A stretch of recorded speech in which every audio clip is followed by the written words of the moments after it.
વિદ્ધિ પ્રકૃતિ સંભવાન. પ્રકૃતિમ પુરુષમ ચૈવ વિદ્ય અનાદિ ઉભો અપી. હવે બીજા ભગવાન બીજા શબ્દનો પ્રયોગ કરે છે, પ્રકૃતિ અને પુરુષ. તો ભગવાન જેવા શબ્દનો પ્રયોગ કરે છે. 7મા અધ્યાયમાં અપરા અને પ્રા એ પ્રકારનો શબ્દ પ્રયોગ થયો. અત્યાર સુધીના શ્લોકમાં ક્ષેત્રજ્ઞ અને ક્ષેત્રજ્ઞ એ પ્રકારના શબ્દનો પ્રયોગ થયો. હવે પ્રકૃતિ અને પુરુષ એ શબ્દનો પ્રયોગ થાય છે. અર્થ એક જ છે, તો એક જ અર્થમાં શબ્દનો પ્રયોગ થયો છે. એટલા જ માટે કહ્યું કે આ 13મા અધ્યાયનો પ્રારંભ અર્જુનના શ્લોકથી થાય છે એવું ક્યાંક કહેવાય છે. પ્રકૃતિમ પુરુષમ ચૈવ ક્ષેત્રમ ક્ષેત્રજ્ઞમેવ છે એતદ્ વેદમ ઇચ્છામિ જ્ઞાનમ જ્ઞેયમ ચ કેશવ. કે ભગવાન આ પ્રકૃતિને પુરુષ કોને કહેવાય, ક્ષેત્રને ક્ષેત્રજ્ઞ કોને કહેવાય, આ જ્ઞાનને જ્ઞેય કોને કહેવાય એ હું જાણવા ઈચ્છું છું. એવી જાતનો એક શ્લોક ઘણી જગ્યાએ હોય છે. એટલે આ બધા નવા નવા શબ્દ છે, પ્રકૃતિ અને પુરુષ, જેના માટે અપરા અને પરા એવો શબ્દનો પ્રયોગ થયેલો. તો એ 15મા અધ્યાયમાં ભગવાન બીજું કહે છે દ્વાવિમો પુરુષો લોકે ક્ષરશ્ચાક્ષરમેવ ક્ષર એવ છે. ત્યાં ક્ષર અને અક્ષર એવો બધો પ્રયોગ કરશે. એટલે ક્ષર અને અક્ષર, પરા અને અપરા, ક્ષેત્રજ્ઞ ક્ષેત્રજ્ઞ અને પ્રકૃતિ અને પુરુષ. આવી 4 વસ્તુ થઈ. ગીતામાં જુદા અધ્યાયો દ્વારા શબ્દનો પ્રયોગ, કારણ કે જુદા જુદા વિચાર છે, તત્વચિંતકો આ બધા શબ્દોનો પ્રયોગ કરતા હોય છે. એટલે બધાને સાંકળી લીધા છે. આમ સાંખ્ય લોકો પ્રકૃતિ પુરુષ એ પ્રકારની પરિભાષા વાપરતા હોય, તો બીજા લોકો વળી બીજી પરિભાષા વાપરતા હોય. એટલે બીજાની પરિભાષાનો પણ ઉપયોગ કરીને ભગવાન એ બધા શબ્દોનો અર્થ જાણે પોતાની રીતે સમજાવે છે. પ્રકૃતિ પુરુષમ ચૈવ, આજે પ્રકૃતિ અને પુરુષ છે, સાત અપરા અને પરા પ્રકૃતિ છે. વિદ્ય અનાદિ ઉભવ અપી, આ બંને અનાદિ છે એ તું જાણ. અનાદિ છે, એમનો પણ પ્રારંભ નથી. આ સાત એ જ જગતનું કારણ છે. હું તેનું અધિષ્ઠાન છું. મારી સન્નિધિમાં મારી અપરા અને પરા પ્રકૃતિ જગતનું સર્જન કરતી હોય છે. એટલે કે હું સર્જન કરનાર નથી, હું સર્જનનું અધિષ્ઠાન છું. એમ કે ભગવાન પોતાની જાતને એકદમ નિર્દોષ બતાવે છે. હવે તો જે કે થાય છે હું નથી કરતો, આ તો પ્રકૃતિ કરે છે. સ્વભાવસ્તુ પ્રવર્તતે, એ કહે છે ને ન કર્તૃત્વ ન કર્માણી લોકસ્ય સૃજતિ પ્રભુ ન કર.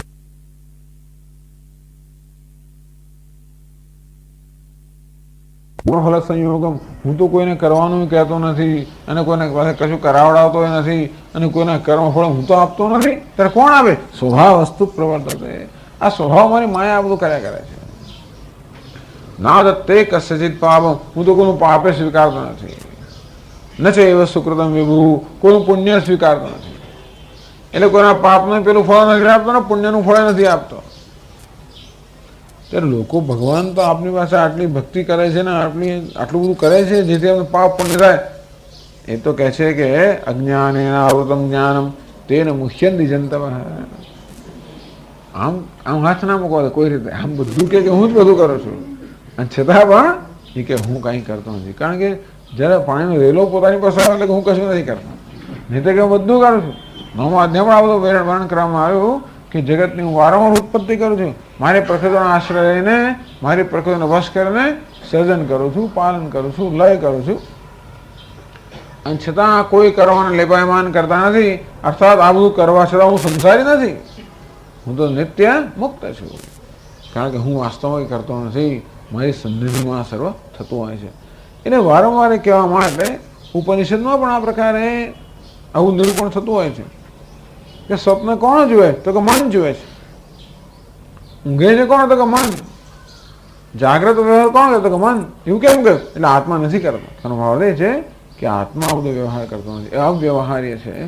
એટલે આ રીતે વિવેક કરવા માટે આ પ્રકારનું વર્ણન કરવામાં આવતું હોય છે. તો બંને શું શું કરે છે? આપને બે પ્રકૃતિ હોય જેમાંથી સમગ્ર જગત સર્જાયું હોય, તો બે કયા કયા પ્રકારનું સર્જન કરે છે? વિકારાંશ ગુણાંશૈવ વિદ્ધિ પ્રકૃતિ સંભવાન. આ જે વિકારો છે અને જે ગુણ છે આ બધા પ્રકૃતિમાંથી ઉત્પન્ન થયેલા છે. એ પુરુષ શું કરે છે એ પણ આગળના શ્લોકમાં કહે છે. એટલે આ રીતે ભગવાન પોતાની બે પ્રકૃતિ એ પ્રસ્તુત કરે છે અને એમના કાર્યને સમજાવે છે.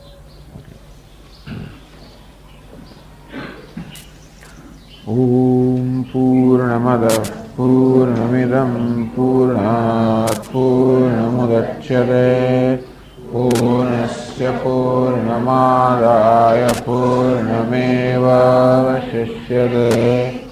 ઓમ શાંતિ શાંતિ શાંતિ. શંકરં શંકરાચાર્યં કેશવં બાદરાયણં સૂત્રભાષ્યકૃતૌ વંદે ભગવन्तौ પુનઃ પુનઃ.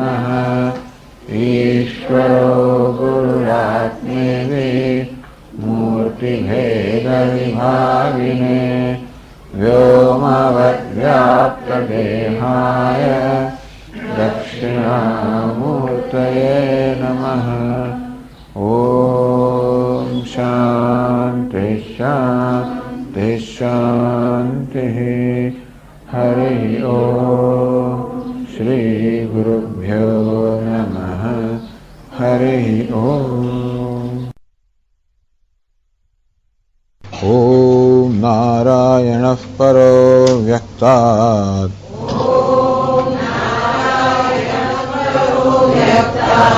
અંડમવ્યક્તસંભવम् અંડસ્યાन्तस्त्विमे लोकाः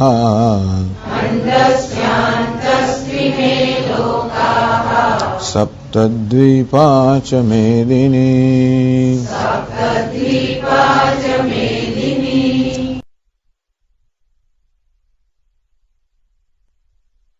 ज्योतिषामपि तज्ज्योतिः तमसः परमुच्यते. ज्ञानं ज्ञेयं ज्ञानगम्यं हृदि सर्वस्य विष्ठितम् इति क्षेत्रं तथा ज्ञानम् ज्ञेयं चोक्तं समासतः. मद्भक्त एतद्विज्ञाय मद्भावायोपपद्यते. प्रकृतिं पुरुषं चैव विध्यनादि उभावपि. विकारांश्च गुणांश्चैव विद्धि प्रकृतिसंभवान्. प्रकृतिं पुरुषं चैव विद्धि अनादि उभोऽपि. हे अर्जुन, प्रकृति અને પુરુષ બંને અનાદિ છે, બંને અનાદિ છે એ રીતે તું જાણ. વિકારાંશ ગુણાંશેવ વિદ્ધિ પ્રકૃતિ સંભવાન. આ વિકાર અને ગુણ જે છે એ પ્રકૃતિમાં જન્મેલા છે. તો શંકરાચાર્ય મહારાજે સમજાવ્યું 7મા અધ્યાયમાં જે વિષયનો પ્રારંભ કરવામાં આવ્યો. સપ્તમે ઈશ્વરસ્ય દ્વે પ્રકૃતિ ઉપન્યસ્તે. 7મા અધ્યાયમાં ઈશ્વરની બે પ્રકૃતિનો ઉપન્યાસ કરવામાં આવ્યો, બે પ્રકૃતિ પ્રસ્તુત કરવામાં આવી. પરાપરે અપરા પ્રકૃતિ અને પરા પ્રકૃતિ એ રીતે 7મા અધ્યાયમાં જેનો ઉપન્યાસ કરવામાં આવ્યો, જે પ્રસ્તુત કરવામાં આવ્યો. ક્ષેત્ર ક્ષેત્રજ્ઞ લક્ષણે આ જ અધ્યાયમાં વળી જેને ક્ષેત્ર અને ક્ષેત્રજ્ઞ એમ કહેવામાં આવ્યા. એતદ્યોનિ ભૂતાની ઇતિ ચ ઉક્તમ. 7મા અધ્યાયમાં પણ કહેવામાં આવ્યું કે સર્વ પ્રાણીઓ જગત, સમગ્ર જગત આ બે પ્રકૃતિમાંથી ઉત્પન્ન થયેલું છે. અર્થાત અપરા અને પરા પ્રકૃતિ એ સમગ્ર જગતનું કારણ છે. એતદ્યોનિ ભૂતાની સર્વાણીથી ઉપધારે. હે અર્જુન, આ તો નિશ્ચય કર કે જગતમાં જે કે પદાર્થો છે બંને અપરા અને પરા બે પ્રકૃતિના સંયોગમાંથી ઉત્પન્ન થયેલા છે.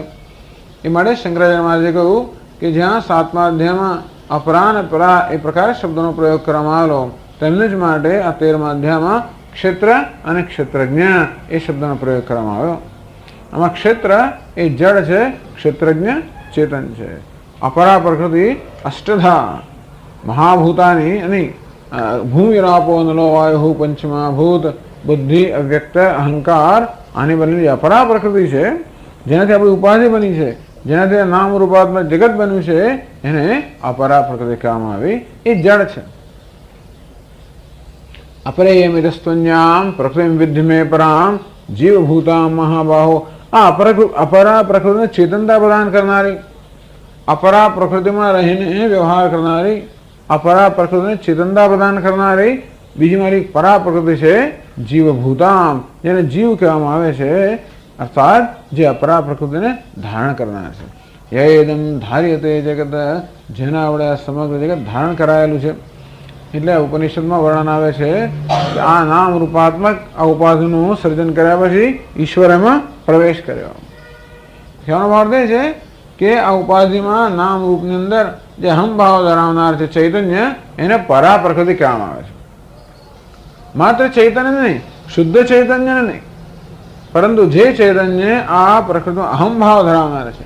એટલે એ જ શુદ્ધ ચૈતન્ય જ્યારે આ પ્રકૃતિમાં ઉપાધિમાં અહમભાવ ધરાવે ત્યારે એને પરા પ્રકૃતિ એવું કહેવામાં આવે છે.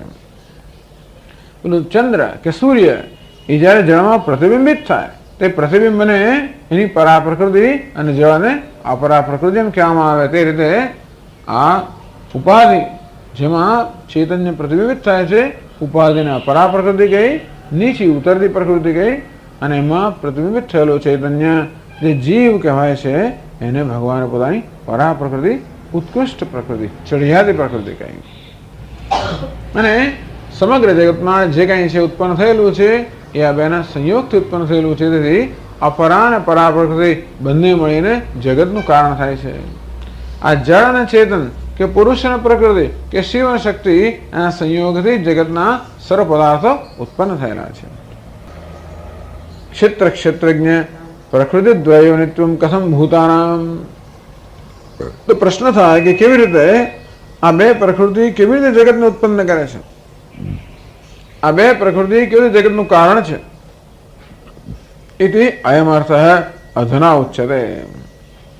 તો હવે આ બે શ્લોકોમાં સમજાવવામાં આવે છે કે કેવી રીતે અપરા અને પરા આ બે પ્રકૃતિ જગતનું કારણ બને છે. આગળ શ્લોકમાં કહેવામાં આવ્યું તત્ ક્ષેત્રમ યચ્ચ યાદૃક્ચ યદ વિકાર યતસ્ય યત સચયો યત પ્રભાવશ્ચ તત્ સમાસેન મે શૃણુ. આગળ એકદમ પ્રારંભમાં જ ભગવાને કહેલું તત્ ક્ષેત્રમ યચ્ચ યાદૃક્ચ. ચોથા શ્લોક ત્રીજા શ્લોકમાં જ કહ્યું. તો આ 13મા અધ્યાયમાં જે વિસ્તારથી જેનું વર્ણન કરવામાં આવ્યું છે, તો હું ભગવાન હું શું કહેવાનો છું. તત્ ક્ષેત્રમ યત, એ ક્ષેત્ર એનો શું સ્વભાવ છે, યાદૃક છે એ વળી કેવું છે, એ ક્ષેત્ર શું છે અને એનો સ્વભાવ કેવો છે. યદ વિકારી, એ કઈ વસ્તુ એ શાનો વિકાર છે. યતશ્ચેત, શેમાંથી શું જન્મે છે. સચયો યત પ્રભાવ, અને વળી આ જે ક્ષેત્રજ્ઞ છે એનો પ્રભાવ શું છે. આ બધું હું તને સમાસે તમે શૃણુ, એ સંક્ષેપમાં મારી પાસે સાંભળ. ભગવાને આ પ્રકારે પ્રસ્તાવ કરેલો, પ્રતિજ્ઞા કરેલી. એમાં તત્ ક્ષેત્રમ યચ્ચ યાદૃક છે, એ ક્ષેત્ર કેવું, કયું કોને ક્ષેત્ર કહેવાય અને કેવું છે એનું વર્ણન ભગવાને કહ્યું. એ વર્ણન થઈ ગયું. યદ વિકારી યતશ્ચેત, આ યદ વિકારી, તો કઈ વસ્તુ વિકારશીલ છે અને કઈ વસ્તુ કોનો વિકાર છે, કયું કારણ છે અને કયું કાર્ય છે. સચયો યત પ્રભાવશ્ચ, અને આ ક્ષેત્રજ્ઞનો શું પ્રભાવ છે, આ બધું ભગવાન હવે પછીના 4 શ્લોકોમાં વર્ણન કરે છે. તો હવે ભાષ્યમાં સમજાવે છે. 321 પાના પર 31 પાના 331 રાઈટ 19 શ્લોકથી.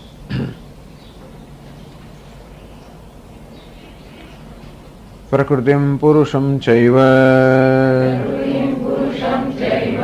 ઈશ્વરસ્ય પ્રકૃતિ તૌ प्रकृति पुरुषौ उभौ अपि अनादि विद्धि न विद्यते आदिः ययोः तौ अनादि नित्यत्वात् ईश्वरस्य तत्प्रकृत्योः अपि युक्तं नित्यत्वेन भवितुम् प्रकृतिं पुरुषं चैव ईश्वरस्य द्वे प्रकृति आ प्रकृति અને પુરુષ બંને ઈશ્વરની બે પ્રકૃતિ છે. પ્રકૃતિ એટલે કે એની શક્તિ, એનો સ્વભાવ જેને કહેવાય. એક સ્વરૂપ છે અને બીજો સ્વભાવ છે. તો સ્વભાવ એટલે જે હોય અને ન પણ હોય. સ્વરૂપ અર્થાત જે ક્યારે પણ ન હોય એવું બને જ નહીં. આમ પ્રકાશ તેજસ્વીતા એ સૂર્યનું સ્વરૂપ છે. ક્યારેક વળી સૂર્ય લાલ દેખાય, ક્યારેક વળી ઝાંખો દેખાય, આ બધો સૂર્યનો સ્વભાવ એ બીજા કશાકને કારણે છે. પણ તેજસ્વીતા એ સૂર્યનો સ્વભાવ એટલે સ્વરૂપ છે. તેમ પરમાત્માનું સ્વરૂપ છે અસ્થિ ભા સત્યમ જ્ઞાન અનંતમ બ્રહ્મ. પણ આ સ્વભાવ છે કે જગતનું કારણ પણ છે, જગતનો સર્જક પણ છે એની પ્રકૃતિને કારણે. જાણે કે ઈશ્વરમાં કે પરમ બ્રહ્મમાં એક શક્તિ છે જેને માયા કહેવામાં આવે છે. જાણે કે શક્તિ છે જેને કારણે જગતનું કારણ કહેવાય છે. તો આગળ જેને અપરા અને પરા બે પ્રકૃતિ કહેવામાં આવી એને જ ભગવાન પુરુષ અને પ્રકૃતિ એમ કહે છે. તો પુરુષ અને પ્રકૃતિ, પ્રકૃતિમાં અહમ ભાવ ધારણા ચૈતન્યને પુરુષ કહેવાય. તો બે ઈશ્વરની પ્રકૃતિ છે. ઈશ્વરસ્ય પ્રકૃતિ તૌ પ્રકૃતિ પુરુષ. આ બંને જેને પ્રકૃતિને પુરુષ, પ્રકૃતિનો અર્થ છે કારણ. પ્રકૃતિ એટલે કારણ. આમ તો પ્રકર્ષેણ કૃતિ યોગ્યત્વાત પ્રકૃતિ, જે સારી રીતે સર્જન કરવાની યોગ્યતા ધરાવે છે નામ પ્રકૃતિ. કૃતિ, કૃતિ એટલે કરવું. કૃતિ પ્રકૃતિ સારી રીતે કરવું એટલે સારી રીતે કરવાની જે યોગ્યતા ધરાવે છે એનું નામ પ્રકૃતિ. એટલે કારણ માટે પ્રકૃતિ શબ્દ વપરાય છે. આ પ્રકૃતિમાં વિકૃતિ થાય. વિકૃતિ એટલે કાર્ય. જે પ્રકૃતિ છે કારણ છે એમાંથી વિકૃતિ એટલે કાર્ય. આમ સુવર્ણ જે છે એ પ્રકૃતિ, એમાં વિકૃતિ થાય, વિકાર થાય, એ અલંકાર બની જાય, આપણે એને કાર્ય કહીએ. આમ પ્રકૃતિ વિકૃતિ. તો ભગવાન અહીં કહે છે કે સંસારના બે કારણ છે. બે સંસારના બે કારણ છે, ઉપાદાન કારણ અને નિમિત્ત કારણ. તો ભગવાન અહીંયા પ્રકૃતિ અને પુરુષ બે શબ્દો વાપરે છે. આ પ્રકૃતિ એટલે કે જળ એ ઉપાદાન કારણ છે જેમાંથી જગતના નામ રૂપ બનેલા છે. અને પુરુષ એ ચેતન એ જગતનું નિમિત્ત કારણ છે. પ્રકૃતિને ચેતનતા પ્રદાન કરનાર, પ્રકૃતિને ઉજાવનાર, ચેતનતા પ્રદાન કરનાર, એને સર્વશક્તિ પ્રદાન કરનાર જે છે એ જગતનું નિમિત્ત કારણ છે. તો પ્રકૃતિ પુરુષો ઉભો બી અનાદિ વિદ્ધિ. ભગવાન કહે છે કે આ પ્રકૃતિ એટલે કે માયા અને પુરુષ એટલે કે ચૈતન્ય આ બંને અનાદિ છે. ચૈતન્ય એટલે માયા ઉપહિત ચૈતન્ય એ બંને અનાદિ છે. અર્થાત એમનો પણ આદિ નથી. જો અનાદિ વસ્તુ કેટલી થઈ હવે, પરમાત્મા તો અનાદિ છે જ, પણ જોડે માયા પણ અનાદિ છે, એ પણ અનાદિ છે. અનાદિ શબ્દ સમજાવે છે ન વિદ્યતે આદિ યયોઃ તૌ અનાદિ. અનાદિ જેનો આદિ નથી એને અનાદિ કહેવામાં આવ્યું. જેનો આદિ નથી એને અનાદિ કહેવામાં આવે. એટલે કે આ પુરુષ અને પ્રકૃતિ બેમાંથી કોઈનો આદિ નથી, પ્રારંભ નથી, કારણ નથી. બસ એ જ સર્વનું કારણ છે. એમનું શું કારણ? આમ અવિદ્યામાંથી કે અજ્ઞાનમાંથી સમગ્ર જગત ઉત્પન્ન થયું. કોઈ પ્રશ્ન પૂછે પણ અજ્ઞાન શેમાંથી જન્મ્યું? તો કે અજ્ઞાન બધાનું કારણ છે. અજ્ઞાન કેમ છે એનો કોઈ ઉત્તર નથી. આ કેમ નો ઉત્તર આ પ્રકૃતિ સુધી આપી શકાય, પછી ઉત્તર ના અપાય. પણ અજ્ઞાન કેમ તો કે છે. કેમ જેનો ઉત્તર અપાય એને એમ કહેવાય કે આદિ છે. કેમ માટી ઘડો કેમ છે તો કે માટીને કારણે. માટી કેમ છે તો કે અણુને કારણે.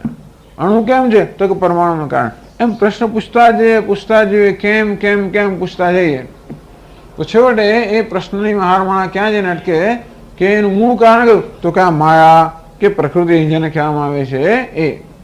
માયા કેમ છે? તો કે છે. અજ્ઞાન કેમ છે? તો કે છે. બસ, એનું કોઈ કારણ નથી. જે બધાનું કારણ છે એનું કોઈ કારણ નથી. એનું પણ કોઈ કારણ હોય, અજ્ઞાનનું પણ કારણ હોય.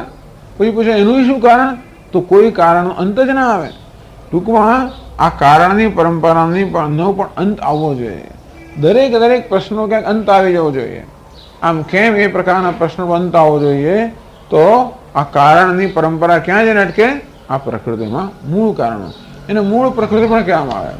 અંગ્રેજીમાં કહેવામાં આવે પ્રાઇમોર્ડિયલ કોઝ, મૂળ કારણ. હે અર્જુન, આ પુરુષ અને પ્રકૃતિ બંને મૂળ કારણ છે.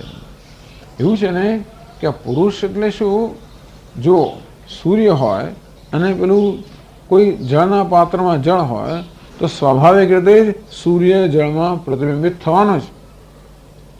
એટલે એવું ના બને કે પ્રતિબિંબિત કરવાનું માધ્યમ છે અને સૂર્ય જેવો છે, બિંબ છે, તો પ્રતિબિંબ પડવાનું જ. એને સ્વભાવજમ તાદાત્મ્ય કહેવામાં આવે. એક કર્મજમ, સ્વભાવજમ, ભ્રાંતિજમ. આ તો જળનો સ્વભાવ જ છે કે સૂર્યને કે કોઈ પણ પ્રકાશિત પદાર્થને પ્રતિબિંબિત કરે. તેમ પ્રકૃતિનો સ્વભાવ છે કે ચૈતન્યને પ્રતિબિંબિત કરે છે. એટલે જ્યાં પ્રકૃતિ હોય, પ્રકૃતિનો સ્વભાવ હોવાના કારણે જ્યાં પ્રકૃતિ હોય ત્યાં એ આ ચૈતન્યને પ્રતિબિંબિત કરે. એ પ્રતિબિંબિત ચૈતન્યને આપણે પુરુષ કહીએ છીએ. એટલે બંને અનાદિ છે. તો કે પ્રકૃતિ પણ અનાદિ છે અને એમાં પ્રતિબિંબિત થયેલું ચૈતન્ય જેને પુરુષ કહેવામાં આવે છે કે જીવ કહેવામાં આવે છે એ પણ અનાદિ છે. નિવિદ્યતે આદિયો તો અનાદિ, જે બેનો આદિ નથી.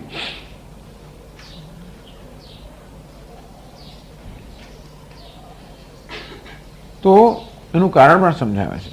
નિત્યત્વાદ ઈશ્વરસ્ય તત્ પ્રકૃત્યો અપી યુક્તમ નિત્યત્વેન ભવિતુમ. આ ઈશ્વરની પ્રકૃતિ છે, ઈશ્વરની શક્તિઓ છે ને, એવું હોવાના કારણે ઈશ્વર નિત્ય છે, માટે એની પ્રકૃતિ કે એની શક્તિ પણ નિત્ય હોય એ યોગ્ય જ છે. ઈશ્વર શક્તિનો શક્તિમાન હંમેશા સાથે જ હોય. અને આ શક્તિમાન ઈશ્વર છે, એની શક્તિ પણ ઈશ્વર જો શક્તિમાન જે અનાદિ હોય એની શક્તિ માયા પણ અનાદિ હોવી જોઈએ. એટલે આ પ્રકૃતિ અને પુરુષ બંને પણ અનાદિ છે.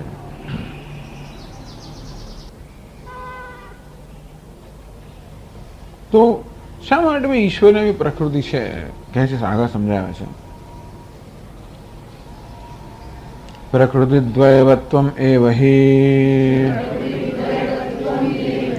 ઈશ્વરસ્ય ઈશ્વરત્વમ યાભ્યામ પ્રકૃતિભ્યામ ઈશ્વરઃ જગદુત્પત્તિ સ્થિતિ પ્રલય હેતુ તે દ્વે અનાદિ સત્યો સંસારસ્ય કારણમ. પ્રકૃતિ દ્વયવત્વમેવ હિ ઈશ્વરસ્ય ઈશ્વરત્વમ. ઈશ્વર નામ, ઈશ્વર કોને કહેવાય? જે શાસન કરે છે. ઈશ્વર જે બધાનો અધિપતિ છે, બધાનો ઉપરી છે, બધાનો શાસક છે. તો આપણે ભગવાનને શાસક કહીએ. ક્યારે શાસક ત્યારે હોઈ શકે જ્યારે શાસન કરવાની શક્તિ હોય ને. તો કોણ શાસક બની શકે? અધિકારી કોણ બની શકે? અધિકાર માટેની શક્તિ ધરાવતો હોય ને તરત ખેંચી જ લે નીચેથી, પાડી નાખે. શક્તિ ના હોય તો પાડી નાખે. ત્યારે એ ટકી ક્યારે શકે? અધિકારીના પદ પર એનામાં એ પ્રકારની શક્તિ વધે. જે પ્રકારની શક્તિની જરૂર હોય, વોટની શક્તિ તો વોટની, જે જરૂર હોય, ટૂંકમાં જે પ્રકારની જરૂર હોય એ પ્રકારની શક્તિ હોય છે તો તમે ત્યાં ટકી શકો. નહીં તો મારી મશીન ટકાવો તમારી જાતને શક્તિ છે ને, મારું કહ્યું તમે નહીં કરો તો હું છૂટી થઈ જઈશ કે છૂટો થઈ જઈશ, સાથ નહીં આપો. એ શું બોલે? શક્તિ બોલે છે. માણસ એનું સાંભળેલી શક્તિને કારણે કોણ સાંભળે? 6 મહિના પહેલા 12 મહિના જેલમાં તો કોઈનું સાંભળે નહીં. અત્યારે તો 27 સીટો મારા હાથમાં છે. હું કહીશ એ પ્રમાણે લોકો કરશે. માટે હું કહું તેમ થવું જોઈએ. હા બાપા, તો તરત થાય છે. એટલે એવું છે, શક્તિ હોય તો તમે શાસન કરી શકો, શક્તિ ન હોય શાસન ના થાય. ઈશ્વરસ્ય ઈશ્વરત્વમ, આપણે જેને ઈશ્વર કહીએ છીએ એનું પણ ઈશ્વરત્વ, ઈશ્વરપણું શેને કારણે છે? આ શક્તિ હોવાને કારણે. આ બંને પ્રકારની શક્તિ હોવાને કારણે જ ઈશ્વરનું ઈશ્વરપણું કે શાસકપણું છે. એ ન હોત તો એને આપણે ઈશ્વર ન કહે. એટલે પરમ બ્રહ્મને આપણે ઈશ્વર ન કહીએ. થોડોક અવાજ વધારે થતો હતો. પરમ બ્રહ્મને આપણે ઈશ્વર ના કહીએ. કેમ ના કહીએ? કારણ કે એ શાસક નથી. જે નિર્વિશેષ છે, નિર્ગુણ છે, એને કદાચ ઈશ્વર કહીએ પણ ગૌણ અર્થમાં ઈશ્વર કહેવાય. એને પણ ઈશ્વર શબ્દ વાપરીએ છીએ પણ ગૌણ અર્થમાં. મુખ્ય અર્થમાં ઈશ્વર કોને કહેવાય? માયા સબલમ બ્રહ્મ, માયા સાથે સંયોજિત થયેલું બ્રહ્મ. એ બ્રહ્મ જ્યારે માયાનો આધાર લે, એટલે કે માયા સાથે સંયોજાય, એટલે માયાને વશીકૃત કરે, ત્યારે એ બ્રહ્મ ઈશ્વર બને. એટલે એ જ કહેવામાં આવ્યું કે પરમાત્મા એટલે પરમ બ્રહ્મ. એ પરમાત્માની માયા નામની શક્તિ છે, જેને કારણે પરમ બ્રહ્મ ઈશ્વર કહેવાય છે, બધા પર શાસન કરે છે. જેમ કે જાદુગર, જાદુગર ક્યારે કહેવાય? જાદુ નામની શક્તિ હોય ત્યારે. એ શક્તિની જા બધા પર ફેલાવે અને બધાને પ્રભાવિત કરે અને બધાને પોતાના વશમાં કરે. તે બધું ઈશ્વર પણ આ માયારૂપી શક્તિ બધાને પોતાના વશમાં રાખે છે. એટલા માટે એને ઈશ્વર કહેવામાં આવે છે. પ્રકૃતિ દ્વયવત્વમ એ વહી ઈશ્વરસ્ય ઈશ્વરત્વમ, આ પરમાત્માનું ઈશ્વરપણું આ બે પ્રકૃતિને કારણે છે. યાભ્યામ પ્રકૃતિભ્યામ ઈશ્વર જગત ઉત્પત્તિ સ્થિતિ પ્રલય હેતુ. તો પરમ બ્રહ્મ કે પરમાત્મા એને આપણે કહીએ કે જગતનો કર્તા છે, જગતનો પાલક છે, જગતનો સંહારક છે, એ પણ મુખ્ય અર્થમાં નહીં, ગૌણ અર્થમાં. ખરેખર તો ઉત્પત્તિ કરવી, પાલન કરવું, સંહાર કરવું એ બધું આ પ્રકૃતિ વડે થતું હોય છે. પણ એ પ્રકૃતિ પેલા પરમાત્માને હોવાને કારણે આપણે કહીએ ગૌણ અર્થમાં કે પરમાત્મા કરી રહ્યો છે. બધું થઈ રહ્યું છે પ્રકૃતિ દ્વારા, પરમાત્માની સન્નિધિમાં. મયા અધ્યક્ષેણ પ્રકૃતિ સુયતે સચરાચરમ. જેમ નવમા અધ્યાયમાં ભગવાન કહે છે કે મારી અધ્યક્ષતામાં, મારી સન્નિધિમાં પ્રકૃતિ સર્વ કાર્ય કરતી હોય છે. એ પ્રકૃતિને કારણે જ પરમાત્માને ઈશ્વર કહેવામાં આવે છે. એ પ્રકૃતિને કારણે જ પરમાત્મા જગતનું કારણ બને. એ જગતનું સર્જન કરે, પાલન કરે, જગતનો લય કરે પ્રકૃતિને કારણે. યાભ્યામ પ્રકૃતિભ્યામ, જે બે પ્રકૃતિ દ્વારા ઈશ્વર જગત ઉત્પત્તિ સ્થિતિ પ્રલય હેતુ, જેને કારણે પરમાત્મા કે પરમ બ્રહ્મ જગત ઉત્પત્તિ સ્થિતિ અને લયનો હેતુ છે. વ્યક્ત્વે તે દ્વે અનાદિ સત્યવ સંસારસ્ય કારણમ. આ બંને પ્રકૃતિ જેને પુરુષ અને પ્રકૃતિ કહેવામાં આવ્યા એ અનાદિ હોવાને કારણે એ અનાદિ છે અને સમગ્ર સંસારનું કારણ છે. અનાદિ કેમ કહેવામાં આવે પ્રકૃતિ? અનાદિ વસ્તુ બહુ મહત્વની છે. આમ જોવા જઈએ તો કારણ કે જવાબ નથી મળે અનાદિ કહે છે. અનાદિ એટલે કેમ અજ્ઞાન છે? તો કે છે. ટૂંકમાં વેદાંતિ લોકો જવાબ નથી આપી શકતા ત્યારે આવો જવાબ આપે છે અનાદિ. આ ક્યારે શરૂ થયું બધું? અત્યારે મને આવું શરીર કેમ છે, આવા સંજોગ કેમ? તો કર્મને કારણે, પૂર્વ જન્મના કરેલા કર્મને કારણે. પણ ત્યારે મેં કેમ કર્મ કર્યા? એની પહેલાના કર્મને કારણે. ત્યારે કેમ કર્યા? એની પહેલાના કર્મને કારણે. તો સૌથી પહેલું શું? સૌથી પહેલું મેં શું કામ કર્મ કર્યું? તો કે પહેલું નામની વસ્તુ જ નથી. આ તો પરંપરા ચાલતી જ આવે છે. હવે કોઈને આને સંતોષ થાય જવાબથી? કોઈને સંતોષ ના થાય ખરેખર. પણ શરૂઆત જયારે થઈ ત્યારે તો હું નિર્દોષ હતો ને. ત્યારે આ કર્મ કેવું થયું? ત્યારે કર્મની પ્રેરણા કોણે આપી? આપણે કે અત્યારે હું જે કર્મ કરું છું એની પ્રેરણા અમારા સંસ્કારમાંથી મળે છે. એ સંસ્કાર ક્યાંથી આવ્યા? પૂર્વ કર્મને કારણે. તો એ કર્મ મેં કેમ કરે? પહેલા ત્યાંના સંસ્કારને કારણે. એ સંસ્કાર કેમ આવે? એની પહેલાના કર્મને કારણે. પણ સૌથી પહેલા ત્યારે સંસ્કાર જયારે નહોતા ત્યારે શું? તો કે એવો સમય હતો જ નહીં ત્યારે સંસ્કાર ન હોય, અથવા સૌથી પહેલા એવી કોઈ વસ્તુ જ નથી. એટલે પેલા લોકો શું કે પેલા લોકો બીજા કોઈને આ ઉત્તર ગમતો નથી, પણ એ સિવાય બીજો ઉત્તર આપવા જાય એ ઉત્તર કામ લાગતો જ નથી. આ સિવાય જો આપવાનો પ્રયત્ન કર્યો છે લોકોએ, આરંભવા અને ફલાણવા, કોઈ પણ રીતે એ સંતોષજનક હોતો જ નથી. એક જ વસ્તુ સંતોષજનક છે કે ના, પણ આવું જ છે. બસ સંતોષજનક ના હોય તો આવું જ છે. પણ આમ કેમ થયું પ્રારબ્ધ, તો કેમ ભગવાને આમ કર્યું. ટૂંકમાં ક્યાંક તો આપણે છેવટે હાથ ઊંચા કરવા નહીં, હાથ જોડવા આપણે ઊંચા કરવાની જરૂર નથી. ક્યાંક તો આપણે હાથ જોડે છે કે ભાઈ ભગવાને કર્યું, ચાલો સ્વીકાર્ય છે. નહીંતર તો આપણે કશું જીવનમાં આગળ વધી જ ના શકીએ. કારણ કે જે બધી ઘટનાઓ બને છે એ ઘટનાઓ આપણે સમજાવી શકતા નથી અને આપણને ઘણું કષ્ટ પડે છે મનમાં કે આમ કેમ, અને મને કેમ થયું. ભાઈ દુનિયાને જે મને કેમ થયું, વાય મી, આ એક પ્રશ્ન થાય. મને કેમ, મેં શું કર્યું છે? મેં કંઈ નથી કર્યું. મારી માએ શું કર્યું, એને કેમ આમ થયું એટલે આવી રીતે હાથ જોડીને કેમ થયું હશે કોઈ કારણ, ઈશ્વરની ઈચ્છા. અને આમ જોવા જઈએ તો એકેય પ્રશ્નનો અંતે તો ઉત્તર મળતો જ નથી. કંઈક થોડી ઘણી કક્ષાએ ઉત્તર મળે કે ભાઈ કેમ તાવ આવ્યો, ઉધરસ કેમ થઈ, તો કે ફલાણું તાવ, આવો જાતનો તાવ, મેલેરિયા થયો માટે. પણ મેલેરિયા કેમ થયો, તો કે પેલા મચ્છર કરડ્યાને કારણે. મચ્છર કેમ કરડ્યા, તો કે તમારે ત્યાં પેલા જાળી વાળી નથી ને એટલા માટે. અહીંયા બહુ કચરો આવ્યો, ગંદકી છે. ગંદકી કેમ છે, તો કે તમે જ ધ્યાન નથી, ફેંક કરો. કેમ ફેંકા કરો? આમ પ્રશ્ન પૂછ કરી આપણે છેવટે એક એવો સમય આવે જ્યારે એનો કોઈ ઉત્તર હોતો નથી. કારણ કે છેવટે બધું આપણી પર જ આવે. પછી હું કહું કે હું આવો કેમ છું, તો કે માને કારણે, પિતાજીને કારણે. એ આવા કેમ, એને માને કારણે, એ કેમ, એમ કરતા કે બધું ભગવાન પર જઈને અટકે. છેવટે તો આ બધું ક્યાં જઈને અટકે? ઈશ્વર પર જઈને જ અટકે. કંઈક અંશે આપણે જવાબ આપી શકીએ કે મારો સ્વભાવ આવો કેમ, વિચિત્ર કેમ છે, તો કે સ્વામીજી કારણ કે મારો ઉછેર જ આવો છે. કેમ ઉછેર આવો હતો? મારી મા આવી હતી, મારા પિતા આવા હતા, મારા ફલાણા આવા હતા, કાકા આવા હતા, આ આવા હતા. એ કેમ એવા હતા, તો કે હવે એમના પિતા, એમની માતા, એમના કાકાને એ કેવા હતા. એમ કરતા છેવટે જઈએ તો એટલે અંતમાં જે કંઈ બને છે એ બધાનું કારણ કયું છે? આ પ્રકૃતિ છે.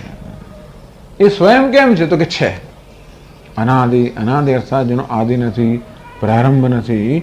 પ્રારંભ નથી એટલે જેનું જન્મ નથી, જન્મ એટલે જેનું કોઈ કારણ નથી. બસ આવું છે.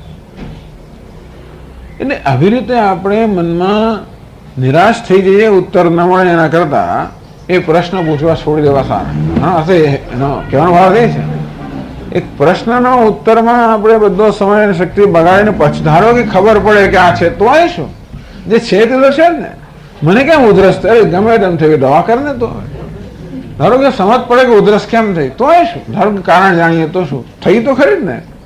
ટૂંકમાં જે થયું છે એનું કારણ ગમે તો હોય, આપણે સંતોષ થાય. કારણમાં તો સંતોષ થાય કે હું જવાબદાર નથી, પેલો જવાબદાર છે. ચાલો ભલે, એટલે કોને બી પ્રારબ્ધ જવાબદાર, ઈશ્વર જવાબદાર છે. બધી જવાબદારી આપણે તો પ્રારબ્ધને આપી દઈએ છીએ. એ પણ સારું છે. ભારતની અંદર, દુનિયાના બીજા દેશોમાં આવું કર્મ એ બધા સિદ્ધાંતો ન હોવાને કારણે બધી જવાબદારી પોતાની થઈ જાય. પછી તો જે વાળ ખેંચે હું જ જવાબદાર છું, અથવા પેલો જવાબદારીના વાળ ખેંચે. એક અંતે એને આપણે શું કહીએ? પ્રારબ્ધ, પ્રકૃતિ, વિધિ, કર્મ. કોના વાળ ખેંચે? કોઈ ના નહીં, ઈશ્વરની ઈચ્છા. આને કારણે બહુ રાહત થઈ જાય છે. આપણને ઘણી રાહત થઈ જાય જો જવાબદારી લેવામાં આવે. જે જવાબદાર હોય, હું જવાબદાર હોઉં તો એને કારણે ભયંકર દુઃખી થવું. હું બીજા કોઈને જવાબદાર ગણું તો એને દોષારોપણ થાય. આમ આ રીતે આપણે દોષારોપણથી અટકીએ. કોના પર દોષારોપણ, એ આવો કેમ છે, એનું કારણ હશે જ. એને પ્રેરણા મળી. એવી કેમ મળી? એનું કર્મ. એવું કેમ? એની પ્રેરણા. એમ કરતા છેવટે આપણે જઈએ તો ક્યાં પહોંચીએ? ઈશ્વર પાસે. એટલે એ રીતે ઈશ્વર આ બે પ્રકૃતિ દ્વારા જગતનું કારણ છે. ઈશ્વર તો પછી ઈશ્વર પાસે કે હું તો કશું કરતો નથી ને કરાવતો નથી, નહીં બકુરવનના કારણ એમ પણ કહી દે. એની પાસે જઈએ એટલે શું કે એની પાસે જવા માટે પ્રશ્ન છોડવા પડે. ઘણા છે તો એની પાસે જવાય. જો પ્રશ્ન પૂછ કરીને ગૂંચવાયા જ કરીએ તો કોઈ ઉત્તર આવે જ નહીં. દૈવી શેષા ગુણમય મમ માયા દુરત્યા.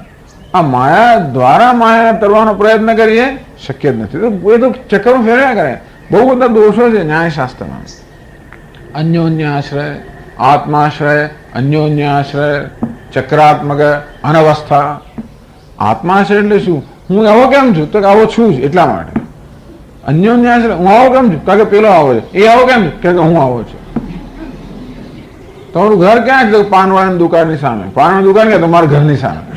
અન્યોન્યાશ્રય.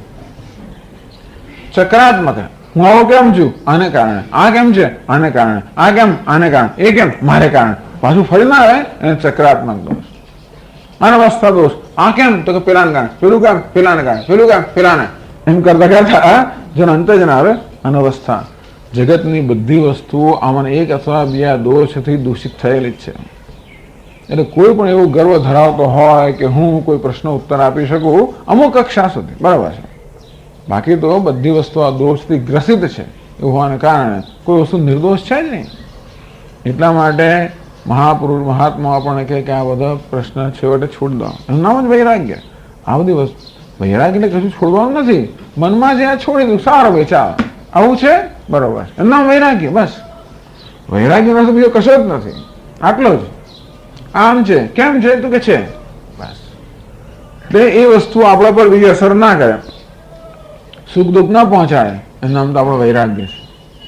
કોઈ વસ્તુ આપણોમાં હર્ષ શોક ના આવેગ ઉત્પન્ન ના કરે, સમજો કે આપણો વૈરાગ્ય છે. આપણે જડ નથી, જડતા હોય એની વાત નથી કરતો. ઘણા જડતાની વાત નથી, કશી અસર જ નથી એવું નહીં. પણ આપણામાં ચેતનતા એટલે કે સંવેદનશીલતા છે, અને છતાં પણ વસ્તુ આપણા પર અસર કેમ નથી કરતી? આપણામાં આ પ્રકારની સમજ છે, પરિપક્વતા છે, બરોબર છે, પ્રસાદ બુદ્ધિ, બધું બરોબર. હરિચ્છા જે છે એ બરોબર છે. તો આ બધું આપણી સંસ્કૃતિમાં બહુ સુંદર છે. આ રીતે જેમ આપણે આ સમજીએ કે જગતનું કારણ છે આ પ્રકૃતિ છે, ઈશ્વરની માયા છે, એ સ્વયં અનાદિ છે, એને હોવાનું કોઈ કારણ નથી, અને એ દ્વારા ઈશ્વર જગતનું કારણ છે. વાસ્તવમાં ઈશ્વર જગતનું કારણ નથી, એની સન્નિધિમાં સર્વ થઈ રહ્યું હોવાને કારણે મુખ્ય અર્થમાં એને કારણ પણ કહેવાય નહીં. છતાં પણ એના વગર કશું થતું નથી, માટે એને આપણે કારણ કહીએ. છેવટે તો એ જ જવાબદાર છે, એટલા માટે એને કારણ કહીએ. ભલે ને પ્રેસિડેન્ટ કશું ના કરતા હોય, સિક્કા જ મારતા હોય, પણ છેવટે એ જ આખા દેશમાં કશું થાય તો છેવટે જવાબદાર એમની જ કહેવાય, કારણ કે એ સૌથી વડા છે. ભલે એમની હાજરીમાં થતું હોય છતાં પણ એવી કંઈક રીતે ખરી શક્તિ ક્યાં છે? પ્રાઇમ મિનિસ્ટર, મુખ્યમંત્રી કે પ્રધાનમંત્રી, મુખ્યમંત્રી નહીં, ચીફ મિનિસ્ટર, પ્રધાનમંત્રી.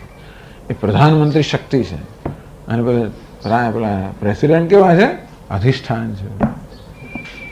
એની સન્નિધિમાં બધું થાય. તો ભગવાનમાં પ્રેસિડેન્ટ જેવા છે, હું કંઈ કરતો હોય નથી ને કરાવતો હોય નથી, મારી સન્નિધિમાં. આપણા પ્રેસિડેન્ટમાં કઈ શક્તિ હોતી નથી, પણ આ ભગવાનમાં શક્તિ જેટલો ફેર છે ટૂંકમાં એની એવી તો એવી એની જે સન્નિધિ છે એ એટલી શક્તિશાળી સન્નિધિ છે કે એને કંઈ કર્યા વગર બધું થતું હોય છે. તો કહેવાનો ભાવ એ છે કે વાસ્તવમાં પરમાત્મામાં કોઈ કર્તૃત્વ નથી, કારણત્વ પણ નથી, મુખ્ય અર્થમાં એ જગતનું કારણ પણ નથી. આ પ્રકૃતિને કારણે જગતનું કારણ કહેવાય છે. યાભ્યામ પ્રકૃતિભ્યામ ઈશ્વર જગત ઉત્પત્તિ સ્થિતિ પ્રલય હેતુ. જે બંને પ્રકૃતિને કારણે જ ઈશ્વર જગતનું ઉત્પત્તિ સ્થિતિ અને લયનું કારણ કહેવાય છે. તે દ્વે અનાદિ સત્યવ સંસારસ્ય કારણમ. મુખ્ય અર્થમાં આ બે પ્રકૃતિ અનાદિ છે અને સંસારનું કારણ છે. અને જો અનાદિ છે ને એટલા માટે મેં કહ્યું કે જો અનાદિ ના ક્યારેક આદિ હોત ને તો વધારે મોટી સમસ્યાઓ થાત. વસ્તુ એવી છે ને કે આપણને એમ કે તમે આવો જવાબ આપીને ઉડાવી દો સ્વામી, જવાબ જ્યારે જ્યારે પૂછ્યું ત્યારે જવાબ ઉડાવી દો છો.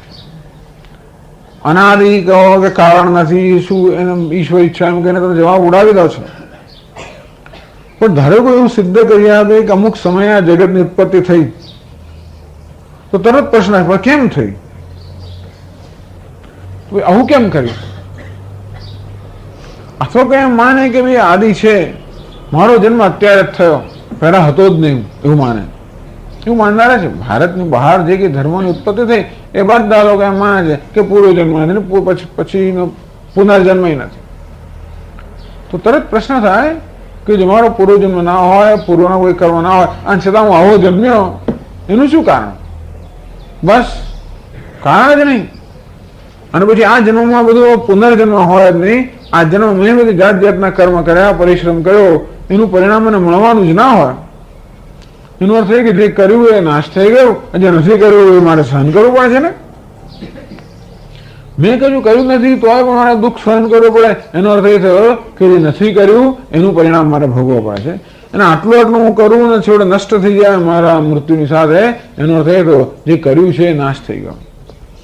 એટલે અકૃત અભ્યાગમાં કૃત વિપ્રણાશ, જે નથી કર્યું એ આપણે ભોગવવું પડે, જે કર્યું છે એનું ફળ આપણે ના મળે, આવો અન્યાય ના થાય તો અન્યાય કહેવાય. તો આપણે જેમ સ્વીકારીએ કે જગતનો ક્યારેય પણ પ્રારંભ થયો, અર્થાત એ પહેલા જગતની કશું અસ્તિત્વ જ નહોતું. એટલે કે જગતનો પ્રારંભ અસત્વમાંથી, શૂન્યમાંથી થયો. એવું શક્ય જ નથી. શૂન્યમાંથી કશું સર્જાય જ નહીં. તો એવું માનનારા પણ લોકો છે. તો ધારો કે કશું હતું જ નહીં, અસદેવ અગ્રાસીદ એકમેવા દ્વિતીય, એવું કહેનારા છે કે અસત શૂન્ય હતું. તો ભાઈ એનો પ્રારંભ કરવાનું કારણ છે. અને પ્રારંભ થયો ત્યારે પછી આવા આપણે કેમ છે? જ્યારે પ્રારંભમાં કશુંક તો હશે ને, તો આવો સ્વભાવ એને કેમ જન્મે? એનો કોઈ ઉત્તર ના મળે. એટલે આદિ આપણે સ્વીકારીએ એટલે ઘણી બધી આવી તાર્કિક મુશ્કેલીઓ, દોષો નડતા હોય છે. એટલે અનાદિ એક જ યોગ્ય ઉત્તર છે. અને એ સાથે એ પણ ખબર પડે કે આ બંધનનું કોઈ કારણ છે. આ બે પ્રકૃતિ સંસારનું કારણ છે, બંધનનું કારણ છે. અને માટે એ પ્રકૃતિથી આપણે પર થઈ જઈએ તો સંસાર મુક્ત થઈ જઈએ. ધારો કે કશું કારણ હોત જ ને, એમને આપણે સંસારી હોત તો એવું છે ને. આપણે રોગ થયો હોય એનું નિદાન કરીએ તો એ ચિકિત્સા કરી શકીએ.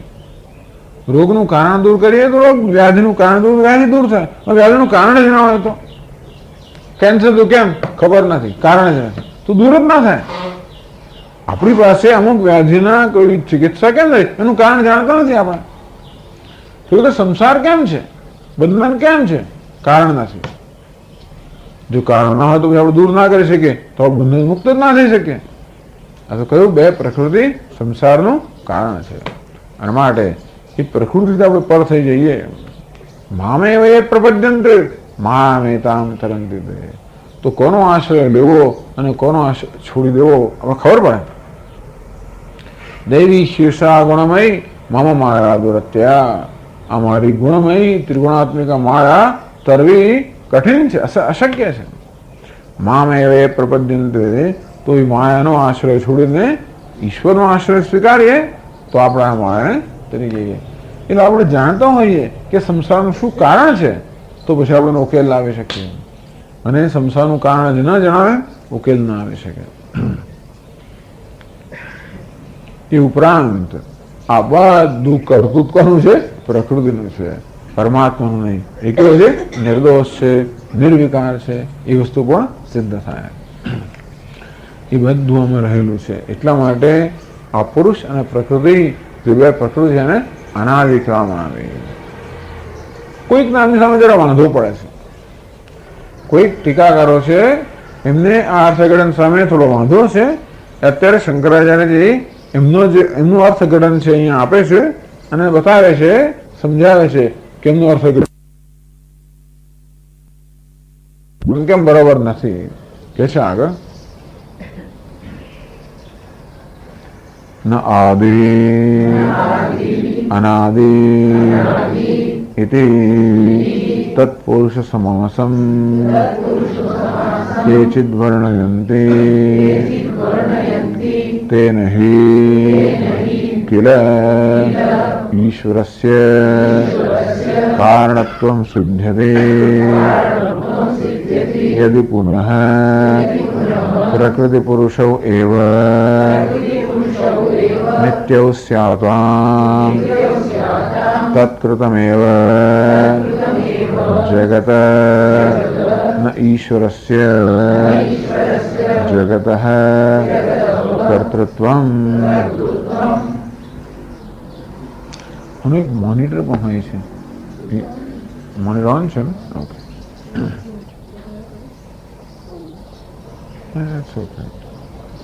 તો અનાદિ પ્રકૃતિમ પુરુષમ ચૈવ વિદ્ધિ અનાદિ.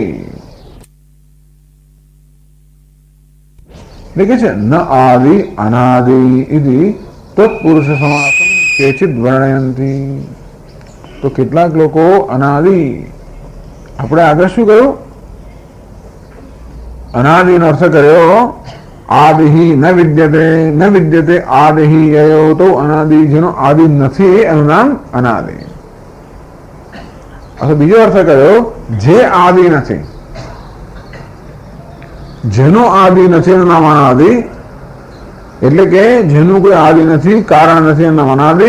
જે બધાનું કારણ છે જેનું કોઈ કારણ નથી, પરંતુ જે આદિ નથી, જે કારણ નથી, એટલે કે કાર્ય છે. તો અનાદિ શબ્દનો અર્થ કરે છે કાર્ય. ન આદિ અનાદિ તત્પુરુષ સમાસમ કેચિત વર્ણયંતી. પેલો બહુવ્રીહી સમાસ હતો, આ તત્પુરુષ સમાસ. તો એવું કેટલાક લોકો અનાદિ શબ્દનો એવો અર્થ કરે છે.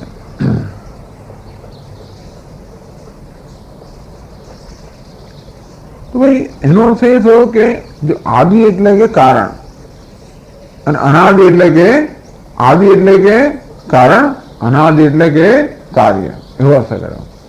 એટલે એ લોકો એમ કહે છે કે આ ભગવાનની જે પ્રકૃતિ છે કારણ નથી, એ પણ ઉત્પન્ન થયેલી છે.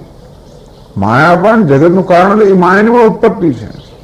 પુરુષ અને પ્રકૃતિ બંનેની ઉત્પત્તિ છે. ભગવાન આ શ્લોકમાં શું કહ્યું? પુરુષ અને પ્રકૃતિ એટલે ઉત્પત્તિ નથી, એ અનાદિ, એટલે એ અનાદિ છે. જયારે બીજું અર્થઘટન એવું કર્યું કે નહીં, આ પુરુષ અને પ્રકૃતિ મૂળ કારણ નથી, એનું એ પણ કાર્ય છે, એ પણ ઉત્પન્ન થયેલા છે, એનું પણ કોઈ કારણ છે.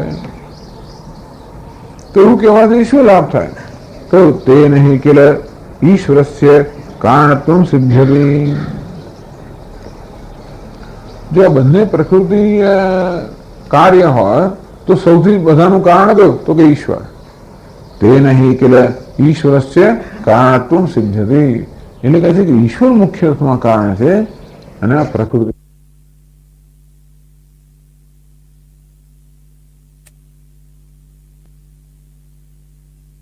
कारणत्व सिद्धति.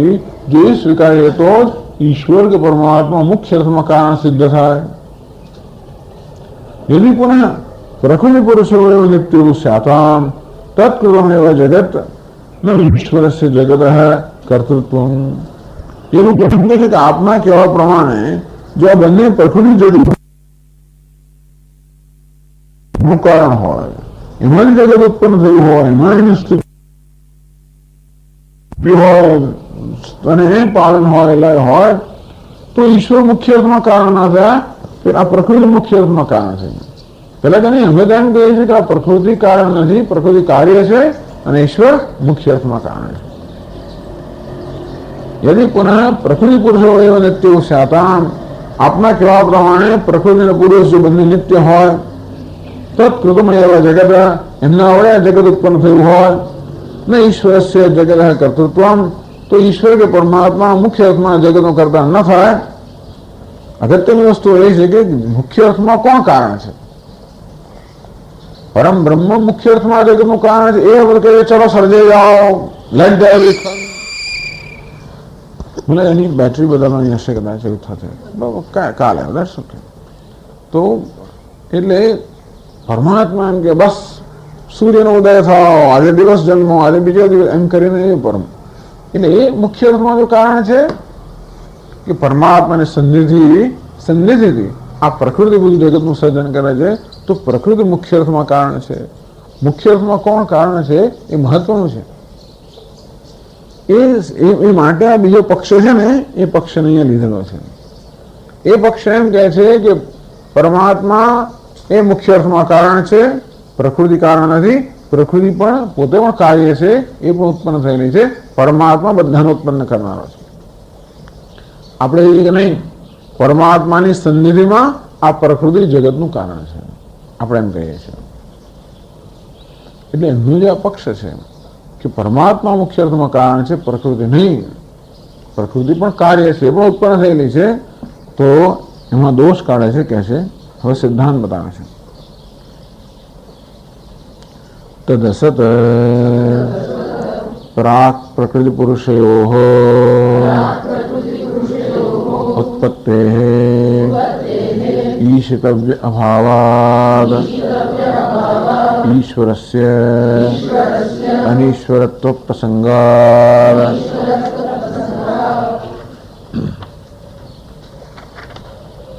તમારું કેવું બરોબર નથી.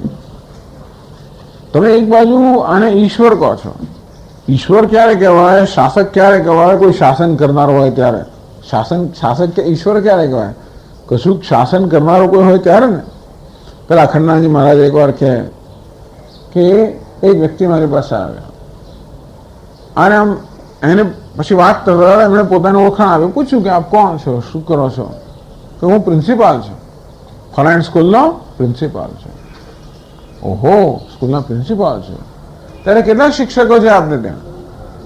તો કે શિક્ષક તો કોઈ નથી, હું એકલો જ છું. અચ્છા, શિક્ષક વગરના પ્રિન્સિપાલ છે? તો કે હા. તો કેટલા વિદ્યાર્થીઓ આપણે ત્યાં છે? તો વિદ્યાર્થી તો કોઈ છે નહીં. હિન્દુસ્તાન આવી સ્કૂલો પણ છે ટૂંકમાં. આપણા રેકોર્ડની અંદર આટલી સ્કૂલો છે પણ ઘણી આવી પણ હોય છે બધી. તમારી સ્કૂલમાં તમારી સ્કૂલનું મકાન કેટલું મળતું? કે સ્કૂલનું મકાન હજી નથી કે છે. એવા કેવા પ્રિન્સિપાલ જેના સબોર્ડિનેટ ના હોય, જેના એના અસિસ્ટન્ટ ના હોય, જેના કોઈ એની નીચે કોઈ હોય જ નહીં, એને પ્રિન્સિપાલ કેમ કહેવાય?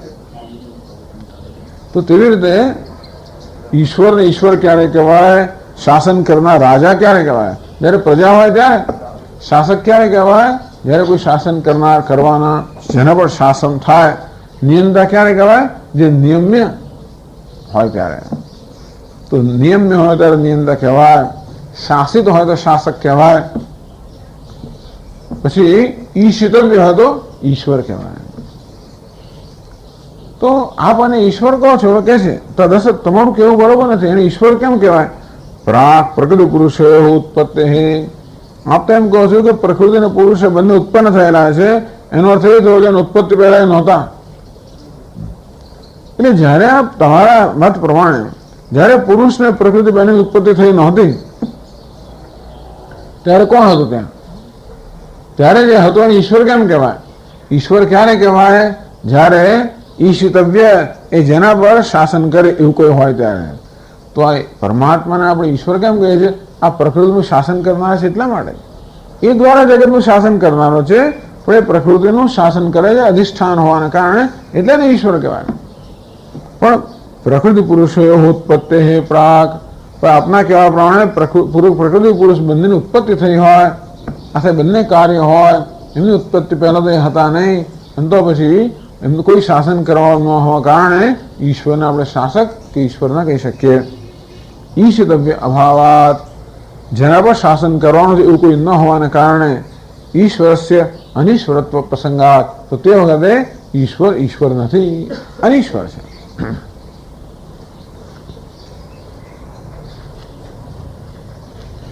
વળી પછી આગળ કહે છે સંસારસ્ય નિર્નિમિત્તત્વે અનિર્મોક્ષત્વ પ્રસંગાત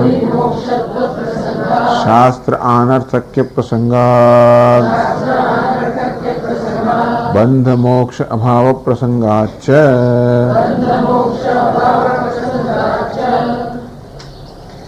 સંસારસ્ય નિર્નિમિત્તત્વે. હવે આપ એમ કહો કે સંસારનું કારણ ઈશ્વર જ છે, એનો અર્થ એ થયો કે ઈશ્વર તરંગી થયો ને. ઈશ્વરે આ જગત ઉત્પન્ન કર્યું, અને તેથી ઈશ્વર ચલો આને બાંધો, આ જીવ છે, આ મુક્ત બદ્ધ છે, આ મુક્ત છે, આવી વ્યવસ્થા કોણ કરે? ઈશ્વર જ કરે ને. ટૂંકમાં જો પ્રકૃતિ હોય એટલે પ્રકૃતિ જગતનું કારણ ના હોય, ઈશ્વર જ જગતનું કારણ હોય, તો પછી આ સંસારનું કારણ જ કોઈ ના. સંસાર છે નિર્નિમિત્તત્વે. આ પ્રકૃતિ એની અપેક્ષા રાખ્યા વગર ઈશ્વર જ સર્જન કરતો હોય, તો પછી ઈશ્વર તમને સ્વતંત્ર છે, એને સ્વતંત્ર જગતનું સર્જન કર્યું, એટલે કોઈને બદ્ધ બનાવ્યો, કોઈને મુક્ત બનાવ્યો, અને વળી પાછળ એનો તરંગ આવ્યો તો ચલો આને બાંધો, બંધ કરો, અને મુક્ત કરો, અને તો કોઈ વ્યવસ્થા રહે જ નહીં. તો ઈશ્વર જો આવી રીતે પ્રકૃતિ વગર પ્રકૃતિ વગર એટલે કોઈ કારણ વગર જો ઈશ્વર જગતનું કારણ હોય, એટલે સંસારનું કોઈ કારણ મુખ્ય ના હોય, સંસારનું ઈશ્વર જ કારણ હોય, એ ખરેખર કારણ નથી. એટલે પ્રકૃતિ નામની વસ્તુ હોય નહીં, તો કોઈ નિમિત્ત વગર સંસાર ઉત્પન્ન થયો. જેમ આપણે કહીએ ને કે જન્મવાનું કારણ શું, આપણે એમ કહીએ કે ભાઈ પૂર્વ જન્મના કર્મના કારણે અત્યારે મારો જન્મ થયો. પણ જે લોકો એમ કહે છે કે પૂર્વ જન્મ છે જ નહીં, એ લોકો આ જન્મનું શું કારણ બતાવે? એ તો બતાવે તો એમ કે ભગવાન આવો સર્જો, એવું જ કહેવું પડે પછી આપણે. એટલે ભગવાને મને આવો સર્જો કોઈ કારણ વગર. આપણે શું કહે છે? ભગવાન સર્જન કરે છે ખરો, ભગવાને મારા દેહનું સર્જન કર્યું, બધાનું સર્જન કર્યું, પણ એનું કારણ છે શું? કારણ મારું કર્મ. એના આપણે પ્રકૃતિ કહીશું. એટલે ભગવાન પણ સર્જન કરે તો એની પાછળ કોઈ પ્રકારનો એક પ્રયોજન હોય છે, એની પાછળ કોઈ કારણ હોય છે, નિમિત્ત હોય. એમને એમ સર્જન નથી કરતો. એકને હવા બનાવ્યા, બીજાને બીજા બનાવ્યા, ત્રીજાને ત્રીજા બનાવ્યા, એની પાછળ તો કોઈ કારણ હોતું જ નહીં. અને ભગવાન એમ જ કહે ચાલો આને આવો બનાવો, પેલાને પેલો બનાવો, પેલાને ત્રીજો બનાવો. તો પછી હું પૂછું કે ભગવાન મને આવું કેમ કર્યું? બસ મારી ઈચ્છા પ્રમાણે કર્યું. અરે એનો જો આપની ઈચ્છાથી મને આવો કર્યો તો આપની ઈચ્છાથી કાલે મને બીજું કરો. હું બધો પ્રયત્ન કરીને મુક્ત થઈ જાઉં, પછી આપની ઈચ્છા બદલાઈ જાય, ચાલો આને ફરી બાંધી દો, તો શું થાય? અને આ મોટો ગુનેગાર છે, મોટો બધા છે, આપની ઈચ્છા પણ છોડી દો. આપની ઈચ્છાથી કોઈને આપ બાંધ્યો, કોઈને છોડ્યો, તો આવતીકાલે આપણી ઈચ્છા બદલાઈ જાય તો વળી પાછું એને છોડીને પેલા બાંધ્યું થઈ જાવ ને. એટલે ભગવાને સર્જન કરવા માટે કોઈ કારણ હોવું જોઈએ. ભગવાન ભલે સર્જક હોય, ભગવાન ભલે સર્જન માટે સ્વતંત્ર હોય, છતાં પણ જે સર્જન થાય છે એની પાછળ કશું કારણ હોવું જોઈએ, નિમિત્ત હોવું જોઈએ. એ સિવાય ગમે તેમ સર્જન ના થાય. સમજ પડે છે હું કહું છું? તો મેં કહ્યું પ્રમાણે મારો જન્મ થયો, એ જન્મ માટે માત્ર ભગવાનનો તરંગ નહીં, બીજું કે કારણ હોવું જોઈએ. કયું કારણ છે? મારા પોતાના કર્મ. એ વાત સાચી છે કે શરીરને ઘડનાર ભગવાન છે, અને ક્યારે જન્મવું, કયા સંજોગો, એવું નક્કી કરનાર ભગવાન છે. એવું નક્કી કયા આધારે કરે છે? મારા કર્મના આધારે કરે છે. જેમ કે આર્કિટેક્ટ મકાન બાંધે તો મકાન કયા આધારે બાંધે? તો કે મારી ઈચ્છા, હું એને કહું એ પ્રમાણે બાંધે. મારે આટલા રૂમ મારા ઘરમાં જોઈએ, મારે આટલું જોઈએ, આમ જોઈએ, એ પ્રમાણે આપણે કહીએ એ પ્રમાણે બાંધે. એમ ગમે તેમ ના બાંધે. એમ ગમે તેમ બાંધે. મેં એને 25 લાખ રૂપિયા આપણે બાંધીને આપી દીધું, આવું કેમ કર્યું? તો બસ મારી ઈચ્છા પ્રમાણે. એવું ના થાય. તો તેવી રીતે ઈશ્વર પણ જે જગતનું સર્જન કરે છે એનું કારણ છે કર્મ. એનું કારણ છે કર્મ. એનું કારણ છે કર્મ. સમાજ જન્મ્યું તો કે ઈચ્છામાંથી, કામમાંથી જન્મ્યું. કામ કે ઈચ્છા. એ સમય જન્મ્યું તો અવિદ્યામાંથી જન્મ્યું, એટલે કે માયા. ટૂંકમાં માયા અથવા અવિદ્યા, એને કારણે કામના જન્મે, એને કારણે કર્મ જન્મે, એને કારણે પછી આ બધી વસ્તુનો આકાર નક્કી થાય. એમને એમ ના થાય. તમે આવો એમ્પ્લીફાયર કેમ લઈ આવ્યા? કારણ છે કે ભાઈ એમ્પ્લીફાયરમાં અમુક અમુક વિશેષતાઓ છે કે એમાં ભાઈ રેકોર્ડિંગ થાય એવું છે, એમાં ફલાણું થાય એવું છે, એમાં પેલો મોનિટર છે, એમાં આમ છે, તેમ છે, આટલા માઇક્રોફોન. વિચાર કરીને લાવે ને માણસો. આવું કેમ લે? બસ લઈ આવે અને બજારમાં ઉપાડી લાવે. એવું હોય તો પછી આપણે એના પર વિશ્વાસ ના કરીએ. એને કોઈ જવાબદારી બધું કામ ના સોંપાય ને. કારણ કે તો ઈશ્વર જવાબદારીવાળા છે, એ બિન જવાબદાર નથી. જે કરે એની પાછળ કારણ હોવું જોઈએ. કહેવાનો મતલબ એ છે કે ઈશ્વર પણ સર્જન કરે, એની પાછળમાં કારણ છે. ઈશ્વર કારણ વગર સર્જન નથી કરતો. ઈશ્વર સર્જન કરે અને જે પ્રકારનું સર્જન કરે એની પાછળ કારણ. એ કારણ જ પ્રકૃતિ કહેવામાં આવે છે. એને આપણે માયા કહીએ છીએ, એને જ અવિદ્યા કામ કર્મ કહીએ છીએ. એના આધારે ઈશ્વર જગતની આ પ્રકારની રચના કરે. કોને મનુષ્ય બનાવવા, કોને બીજી યોનિમાં જન્મ આપવો, કયા જીવોનું શું કરવું, કેટલા ભુવન તૈયાર કરવા, એ ભુવનમાં શું શું બધું રાખવું, આ બધું ઈશ્વર કરે ખરો. પણ એનું કારણ શું? બધા જીવોની ઈચ્છા. આપણે બધા જે અનેક પ્રકારની ઈચ્છાઓ રાખીએ, ઈચ્છાઓ સંતોષવા માટે જે કોઈ પ્રકારના પદાર્થો છે એ ભગવાન બધા સર્જે. એ પદાર્થોનો ઉપભોગ કરવા માટે જે બધા સાધનો જોઈએ એ સર્જે. અને એ પ્રકારનો વ્યવહાર કરીને જે સ્થળ જોઈએ એ પણ સર્જે. તો અમુક પ્રકારનું સ્થળ સર્જાયું, અમુક પ્રકારના સાધનો સર્જાયા, અમુક પ્રકારના જે વિષયો સર્જાયા. આ બધાની પાછળ હેતુ છે. એ હેતુને જ કહેવાય છે પ્રકૃતિ. એટલે કોઈ હેતુ વગર નિર્નિમિત્ત કે નિષ્પ્રયોજન આ જગતનું સર્જન નથી. આ જગતનું સર્જન કરવાનો ઈશ્વર સ્વતંત્ર છે, અને છતાં પણ આ પ્રકૃતિ પ્રમાણે આ જગતનું સર્જન કરે છે. પેલા લોકોના કહેવા પ્રમાણે પ્રકૃતિ કારણ નથી, ઈશ્વર કારણ છે. એનો અર્થ એ થયો કે ઈશ્વર સર્જન કરે એ એની પાસે કશું કારણ જ નથી, એના તરંગ પ્રમાણે સર્જન કરે. તો તરંગ પ્રમાણ લાય કરી નાખે, ના ફાવે તો તરંગ પ્રમાણ તો કઈ વ્યવસ્થા જ ના રહે. પછી જગતમાં વ્યવસ્થા છે, એ બતાવે છે કે વ્યવસ્થા પ્રમાણે સર્જન થાય છે. એટલે કહે છે સંસારસ્ય નિર્નિમિત્તત્વે, આ સંસાર કે જગતનું કોઈ નિમિત્ત જ ના હોય. અનિર્મોક્ષત્વ પ્રસંગાત, તો મુક્તિ મળે જ નહીં. આપણે અત્યારે બંધાયેલા છે, બંધન માટે કોઈ કારણ નથી. આપણે શું કહીએ છીએ, બંધનનું કારણ પ્રકૃતિ છે, અને માટે પ્રકૃતિમાં મુક્ત થઈએ તો બંધન મુક્ત થવાય. બંધનનું કારણ ઈશ્વર જ હોય તો ઈશ્વર હંમેશા છે જ, એને તો આપણે બહાર કરી જ ના શકીએ. આ પ્રકૃતિ કેવી છે, જ્ઞાનથી આપણે બહાર કરી શકીએ, અને તેથી આપણે જ્ઞાનથી મુક્તિ પામી શકીએ. તો જ્ઞાનથી ઈશ્વરનો બહાર તો થાય જ ને. ઈશ્વર જો સંસારનું કારણ હોય એનું બહાર તો થાય નહીં, તો આપણે મુક્ત થઈ જ ના શકીએ. ઈશ્વર ત્યાં બંધાયેલા, કારણ ઈશ્વર પણ બાંધેલા છે, એ છે ત્યાં સુધી બંધાયેલા જ રહેવાના. એટલે અનિર્મોક્ષત્વ પ્રસંગાત, શાસ્ત્ર અનર્થક્ય પ્રસંગાત છે. પરંતુ શાસ્ત્રો જે મોક્ષની વાત કરે છે એ તો ખોટી જ થઈ ને, એટલે શાસ્ત્ર પણ અનર્થક બની જાય. બંધ મોક્ષ અભાવ પ્રસંગાત છે. વળી બે એક પ્રશ્ન છે કે આપ કહો છો એ પ્રમાણે આ પ્રકૃતિ પર સર્જન, પ્રકૃતિનું સર્જન થયું, કર્મનું સર્જન થયું. એટલે હું માનો કે પહેલો એક સમય હતો જ્યારે કશું નહોતું. એવો એક સમય હતો જ્યારે આ પ્રકૃતિ પણ નહોતી, પુરુષનું કશું નહોતું, અને પછી એમનું સર્જન થયું. એવું હોય તો ત્યારે શું હતું? પ્રકૃતિ પુરુષ કાંઈ નથી, કર્મ કશું, ત્યાં શું? ત્યાં આગળ ત્યાં બંધન તો નથી જ, અને મોક્ષ પણ નથી. એવું કોઈ બંધન મોક્ષ કશું નથી, અને પછી બંધન મોક્ષ જન્મ્યા પ્રકૃતિની સાથે. એટલે એક સમય એવો છે કે બંધન પણ નથી ને મોક્ષ પણ નથી, તો બંધનનું કારણ શું કરે? એવો જો સમય હોય જ્યારે બંધન ના હોય તો બંધન જન્મવાનું કારણ શું? આપણે એમ કહેતા નથી કે એવો સમય જ્યારે બંધન નથી, હંમેશા હતું જ. બંધનનું કોઈ કારણ નથી. મોક્ષનું કારણ છે. કયું કારણ? તો કે જ્ઞાન. બંધનનું કોઈ કારણ નથી. પણ અમને કહેવા પ્રમાણે બંધનનું પણ જો કોઈ કારણ ના હોય તો પછી મોક્ષનું પણ કોઈ કારણ રહી ના શકે. એટલા માટે કહેવામાં આવે કે નહીં, આ પુરુષ અને પ્રકૃતિ બંને અનાદિ છે. એ જ કારણ છે મુખ્ય અર્થમાં, જેને કારણે જગત જેવું છે તેવું છે. ભલે ઈશ્વરની સન્નિધિમાં થાય છે, ઈશ્વર અંતિમ કારણ છે, છતાંય પણ એ ગૌણ અર્થમાં કારણ છે. એ સર્જન કરે, આર્કિટેક્ટ ભલે ઘર બનાવે, છતાંય પોતાની સ્વતંત્ર ઈચ્છાથી નથી બનાવતો. એની સ્વતંત્રતા છે, છતાંય પોતાની સ્વતંત્ર ઈચ્છા નથી બનાવતો. એનો ગ્રાહક છે એની ઈચ્છાથી બનાવે છે. એ ગ્રાહકની ઈચ્છાનું કારણ છે. બે કારણ થયા, ઘર બનાવવાના બે કારણ થયા.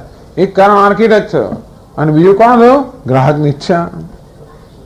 બે કારણ જોઈએ. તે રીતે ભગવાન પણ આર્કિટેક્ટ જેવો છે. એ સર્જન કરે છે, પણ એનું માટે કારણ છે. કયું કારણ છે? આપણી બધી ઈચ્છાઓ, આપણું અવિદ્યા, કામ, કર્મ, એને પ્રકૃતિ કહેવામાં આવે છે. એ કારણ છે. એ જો ન આપણે સ્વીકારીએ, એ કારણ ન સ્વીકારીએ, બધું ઈશ્વરને જ કારણ સ્વીકારીએ, તો પછી આનું નિષ્કારણ જગત થઈ જાય.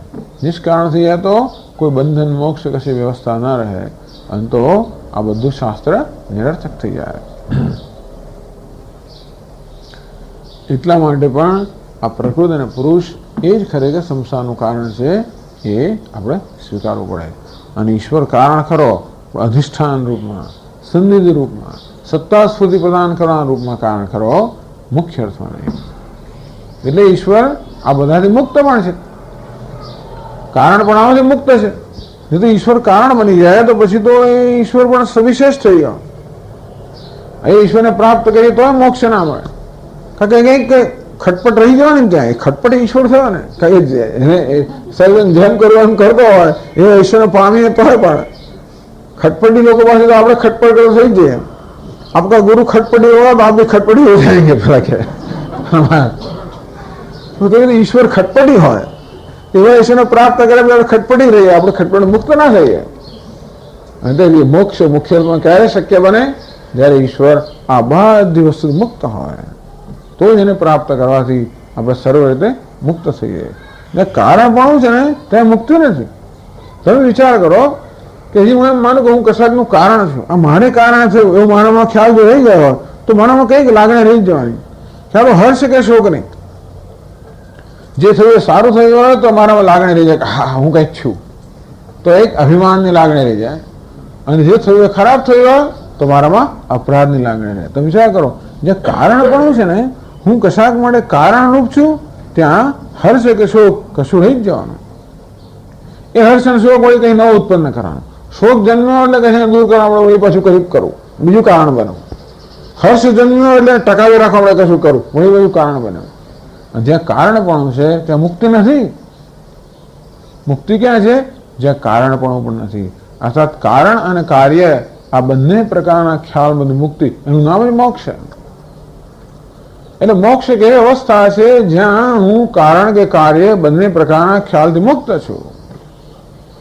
ખરેખર પરમાત્મા એવો છે જ. આ કારણ કાર્ય પ્રકૃતિમાં છે. એ પ્રકૃતિનો આરોપ કરવાના કારણે મારી જાતને હું કારણના કાર્યવાળા માનું છું. વાસ્તવમાં હું મુક્ત છું એમ કરીને ઈશ્વર નિત્ય મુક્ત છે, આત્મા નિત્ય મુક્ત છે. એ પણ સિદ્ધ થાય. આવો જો અર્થ કરીએ તો, પેલા લોકો પણ અર્થ કરીએ તો ઈશ્વર મુખ્યત્વે જગતનું કારણ બને અને તો એ પણ સંસારી બની જાય અને તો જીવનમાં મોક્ષ મળી જ ના શકે. એટલે ભગવાન બધાનું કારણ હોવા છતાં પણ કારણ નથી. એ 9 અધ્યાયમાં ચર્ચા કરી. જગત સામે જોઈએ એટલે કલાકે કંઈ કંઈક એને સર્જન કરનાર હોવો જ જોઈએ. એ કોણ છે? ઈશ્વર. ઈશ્વર પાસે એ કે તો હું તો કંઈ કર્યું જ નથી. નચમાંતાની કર્માણી આગળ કહ્યું 9મા અધ્યાયમાં, પ્રકૃતિ સ્વામ અવષ્ટભ્ય વિસૃજામી પુનઃ પુનઃ ભૂતગ્રામ્યમ કૃષ્ણમ અવશમ પ્રકૃતિર્વશાત. મારી પ્રકૃતિને વશીભૂત કરીને આ સમગ્ર જગતને હું વારંવાર સર્જન પાલન લય કરું છું. મારે આપ બધું કરો છો, આપવાને માટે જવાબદાર છે, આપે એવું કરેલું છે કે નચમામ તાની કર્માણી નિબધ્ધંતિ ધનંજય. હે ધનંજય, આ બધા કર્મ મને બંધન કરતા નથી. એક બાજુ આપ કહો છો કે આપ બધું કર્યું અને પાછળ કહો છો કે આપ આને આ વસ્તુ આપણે બંધન કરતા નથી, આપ એના માટે જવાબદાર નથી. ઉદાસીન ઉદાસીનમ અસક્તમ તેષુ કર્મસુ. કારણ કે આ બધા કર્મ થઈ રહ્યા ત્યારે પણ હું તો ઉદાસીન જેમ રહેલો છું. એવું કેવું તો બને? માયા અધ્યક્ષેણ પ્રકૃતિ સુયતે સચરાચરમ. મારી અધ્યક્ષતામાં, મારી સન્નિધિમાં પ્રકૃતિ સચરાચરનું સર્જન કરે છે. એમ કહીને ભગવાન એક રીતે પોતાને બધાનું કારણ કહે છે. ગૌણ અર્થમાં, મુખ્ય અર્થમાં હું કારણ છું એનું પણ કારણપણાનો પણ નિષેધ કરે છે. બસ આ જ બધું રહસ્ય છે શાસ્ત્રનું અને ઈશ્વરનું આ રહસ્ય છે. એ જેટલું આપણે સમજીએ એટલે ઈશ્વર સાથે આપણો સંબંધ સારો થાય. જે ભગવાન સાથે સંબંધ તો બધાનો છે જ, પણ સંબંધ આપણો વ્યવસ્થિત ક્યારે થાય? સંબંધ આપણો તંદુરસ્ત ક્યારે થાય? આપણો સુધરા સંબંધ ક્યારે થાય? એને જેમ સમજીએ તેમ. આપણે સમજ્યા છે એક રીતે, એમ કે સંબંધ બાંધેલો છે, પછી આપણી સમજ પ્રમાણે ના નીકળે તો પછી આપણે જરા આપણી શ્રદ્ધા થોડી લગી જાય, બધું થઈ જાય ને. એટલે એને જેમ બરાબર સમજીએ તેમ એની સાથેનો સંબંધ પણ હેલ્ધી, સ્વસ્થ બને. એવો આનો હેતુ છે. ઈશ્વરને બરાબર સમજીએ પછી આપણે ખોટો દોષ ના આપીએ, એને ના આપીએ ને પેલા એને ના આપીએ ને કોઈને ના આપીએ, મુક્ત થઈ જઈએ. આ દોષ આપવાનો બંધ કરો, મુક્ત થઈ ગયા. બાપુ મન તો કારણ શોધ્યા જ કરે, કશું ના કરે ચલો ભગવાનને કારણ માને. ભગવાન કે હું તો કારણ છું જ નહીં, તો કોણ કહે મારી પ્રકૃતિ પાસે જા. પ્રકૃતિ અમે શું કરીએ? ભગવાન અમને સત્તા સ્ફૂર્તિ આપેલા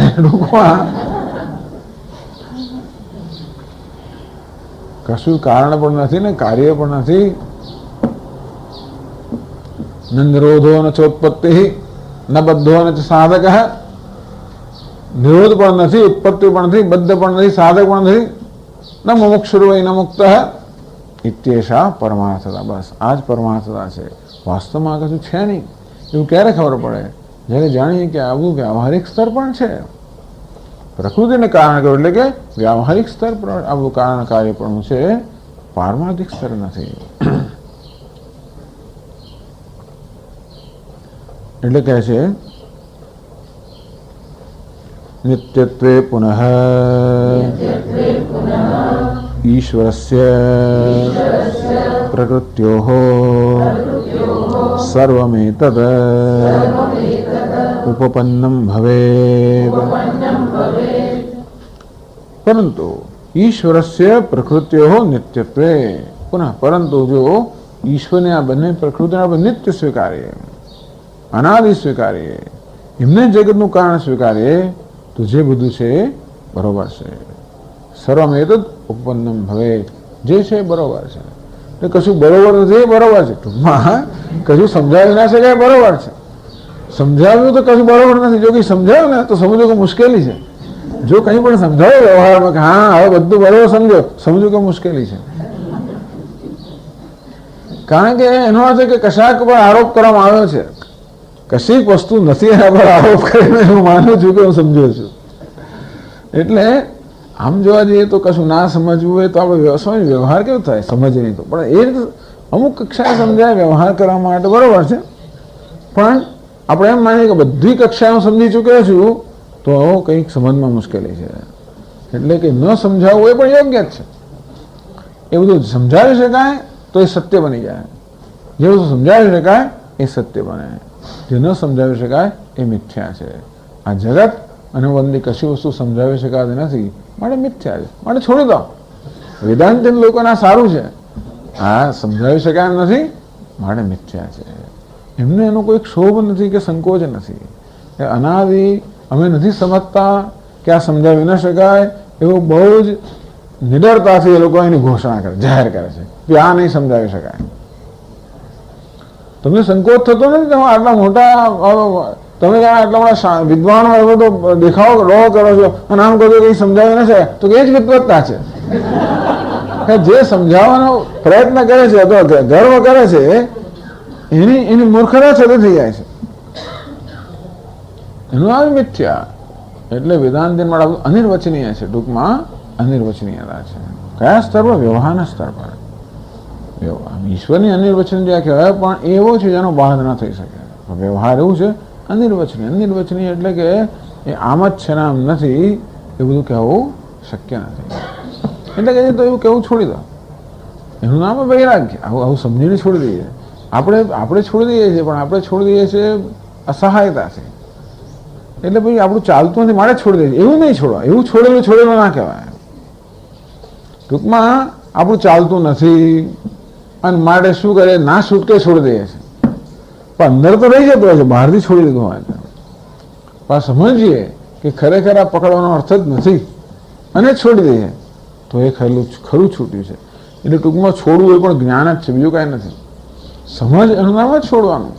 છોડવાનું પણ કોઈ કર્મ નથી. વેદાંત લોકો કોઈ સ્થળે કર્મ સ્વીકારતા જ નથી. કોઈ જગ્યાએ છોડવું એ પણ કર્મ જ નથી. જો કર્મના રૂપમાં છોડ્યું એને તો કંઈ પકડેલું છે હજી. એટલે છોડવું એટલે મુખ્ય અર્થમાં સમજવું. અને એટલે સમજથી વસ્તુ છૂટી જાય એનું નામ જ ત્યાગ, ખરો ત્યાગ છે. સમજ વગર છૂટી હોય તો કંઈક પડી પાછા કંઈક અંદર એનું એક અંશ રહી જ ગયો હોય. સમજથી છૂટી હોય તો એ છૂટી ગયું કહેવાય. તો એટલા માટે આ પ્રકારે સમજ આપે છે કે આ માયા પણ અનાદિ છે. એ જગતનું કારણ છે મુખ્ય અર્થમાં. અને માયાનો અર્થ એ કે જેને સમજાવી ન શકાય, જેનું કોઈ કારણ નથી, જ્યાં આમ કેમ છે ને આમ કેમ નહીં એ જેના વિશે ન કહી શકાય, એનું માયા કે મિથ્યા. એ જગતનું કારણ છે. પરમાત્મા મુખ્ય અર્થમાં જગતનું કારણ નથી. અધિષ્ઠાન હોવાને કારણે આપણે જગતનું કારણ કહીએ, પણ મુખ્ય અર્થમાં નહીં.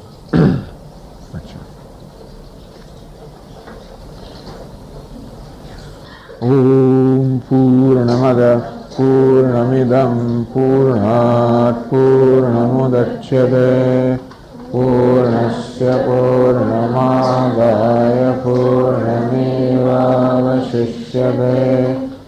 ઓમ શાંતિ શાંતિ શાંતિ. શંકરં શંકરાચાર્યં કેશવં બાદરાયણં સૂત્રભાષ્યકૃતો વંદે પુનઃ પુનઃ. ઈશ્વરો ગુરુરાત્મેતિ મૂર્તિભેદવિભાગિને વ્યોમવદ્વ્યાપ્તદેહાય દક્ષિણામૂર્તિ मूर्तये नमः। ॐ शान्ति शान्ति शान्तिः। हरिः ॐ श्री गुरुभ्यो नमः। हरिः ॐ।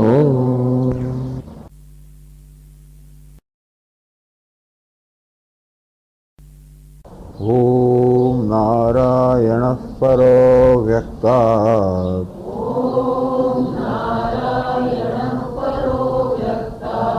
अण्डमव्यक्तसम्भवम्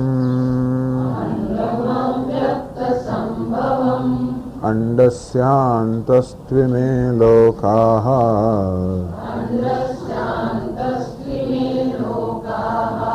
सप्तद्वीपा च मेदिनी।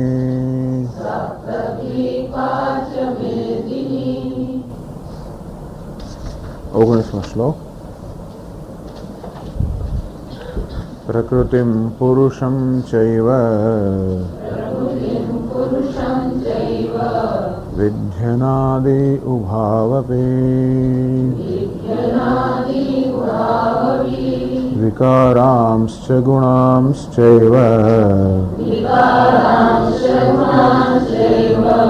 विद्धि प्रकृतिसम्भवान्।